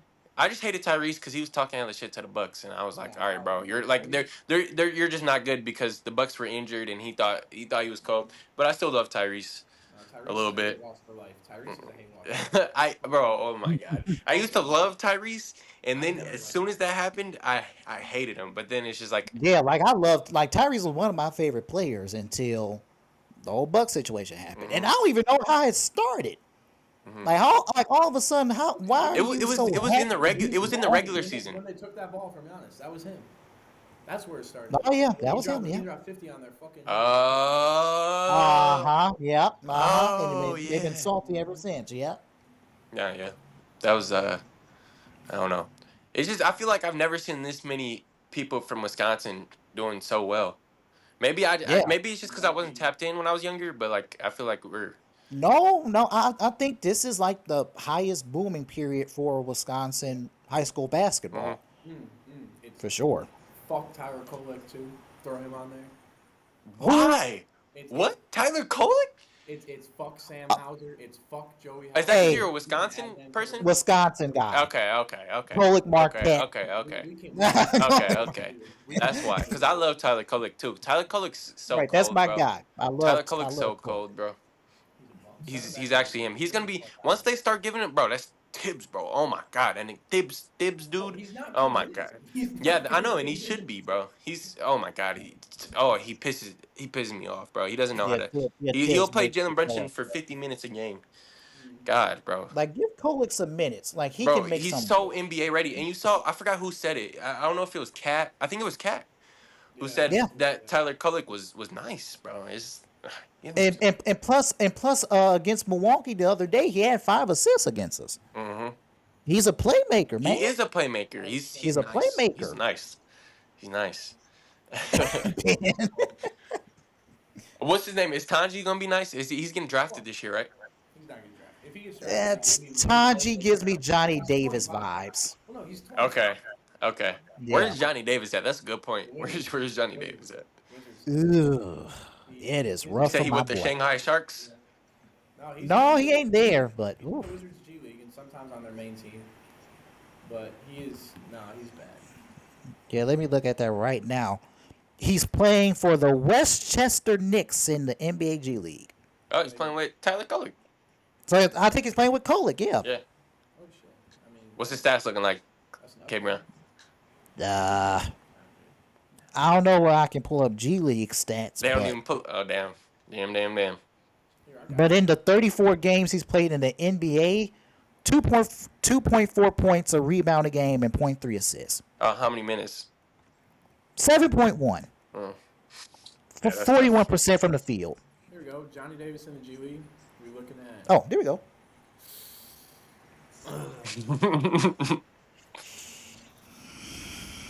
We're looking at a solid 14 points per game. Okay. On 40% shooting. Ooh. 4 rebounds, 2 assists, 2 turnovers. Jesus Christ, he's a 1-to-1 turnover ratio. Oh God. Jesus Christ. Oh God. Hey. A plus. You said Bronny better? A +7 plus minus. Though. Oh yeah. Bronny better. Well, no shit, Bronny's better. The fuck. All right. I look, you got to get out of here, Cabe. All right. We all. Anything else? I think we wrapped. I really think that's really about it, really. I don't think there's anything else to cover. All right. Well, it was good joining the pod again. It's been a minute. I don't know. I can't remember the last time I was on this. It was like I think it's been like a No, year or You two. were here first semester, weren't you? Weren't you there for No, I don't think so. no, I wasn't here this year. No. I don't think I was here last. I don't think I did a podcast last year. Yeah, I don't think you did a pod last year too. I It's think been about 2 years. it was still when we was at. Yeah, I think it was when I was a I senior think it at was still Pius. like at Pius. Yeah, Yeah, yeah. Well, it's been that it was while. It's glad been to that. glad to join you, CaBreon. Good Yep, discussions, good talks. absolutely. It's been good. Tuesday is the 4 year anniversary of Wise Yes, Talk. sir. Yes, sir. Oh, that's crazy. Yeah, yeah, yeah. It's good to see you getting your hands dirty with all the CBS and whatnot. Yeah, We on the big things, Cabrion. it's been Ain't that fun. It's right? definitely Ain't that been right? fun. Yes, sir. Yep. All right. Good to talk to you, Ben. Good Yeah, seeing good y'all. seeing I'm out of here. Yeah, see you. All right. Ben, have anything to you want to cover before we get on out of here? I think I'm good. I got a midterm to take, so I gotta go do that, but I got time. Oh, I mean, we covered the whole plan, right? mm-hmm. So yeah, I think I'm good. Go Duke, go Houston tonight. Go Auburn tonight. And then go Duke next week. Cause shit, I'm gonna win the Wise Talk pool and have that to hold over y'all. Aha. Yeah. Well, I got. Charlotte was giving me is giving me a run for my money right now. Yeah, I believe she's first, isn't she? No, hey, chill the fuck out. Ben Doherty's in first. All right. Let's Wait, are you tied? Because Charlotte sent me a screenshot saying that she was first. We're tied for first, but Oh, you're tied for I have first. all four Final Four teams left. Oh, and she- plus you got the higher max. yeah, You she got the had higher Mark Pope- max. She had Mark Pope in Kentucky in the Final Four. Ew. So if Houston wins tonight, I get that. If not, then we're gonna be tied the whole way. No, because she has Auburn in her championship, and I have Florida. So that's what's gonna come. down Okay. to. So that's what's gonna come down to. Yeah. Even if today, like if like Auburn or not Auburn, if Houston loses and I don't get those points, and then Auburn, it doesn't matter what they do. It's gonna come down to if Florida wins Florida wins next week. If Auburn loses today, that's low-key better for me because Caleb and her both had Auburn in their final, or everybody's got Auburn in their final. Yeah, everybody got Auburn in their final. Except for you and you. No, I got. Oh yeah, I got Florida beating Auburn. And so we Yeah. have the same final. So really, if Auburn loses today, I'm in a good spot because Uh-huh. I can't be passed. So that's what we're hoping for. Yeah. But hey, never know. Anyways, good to talk to you, CaBreon. We'll run it back Yep, sometime. absolutely. We will see everybody next week. Yep, next week. All right, got it. See you. All righty. See you.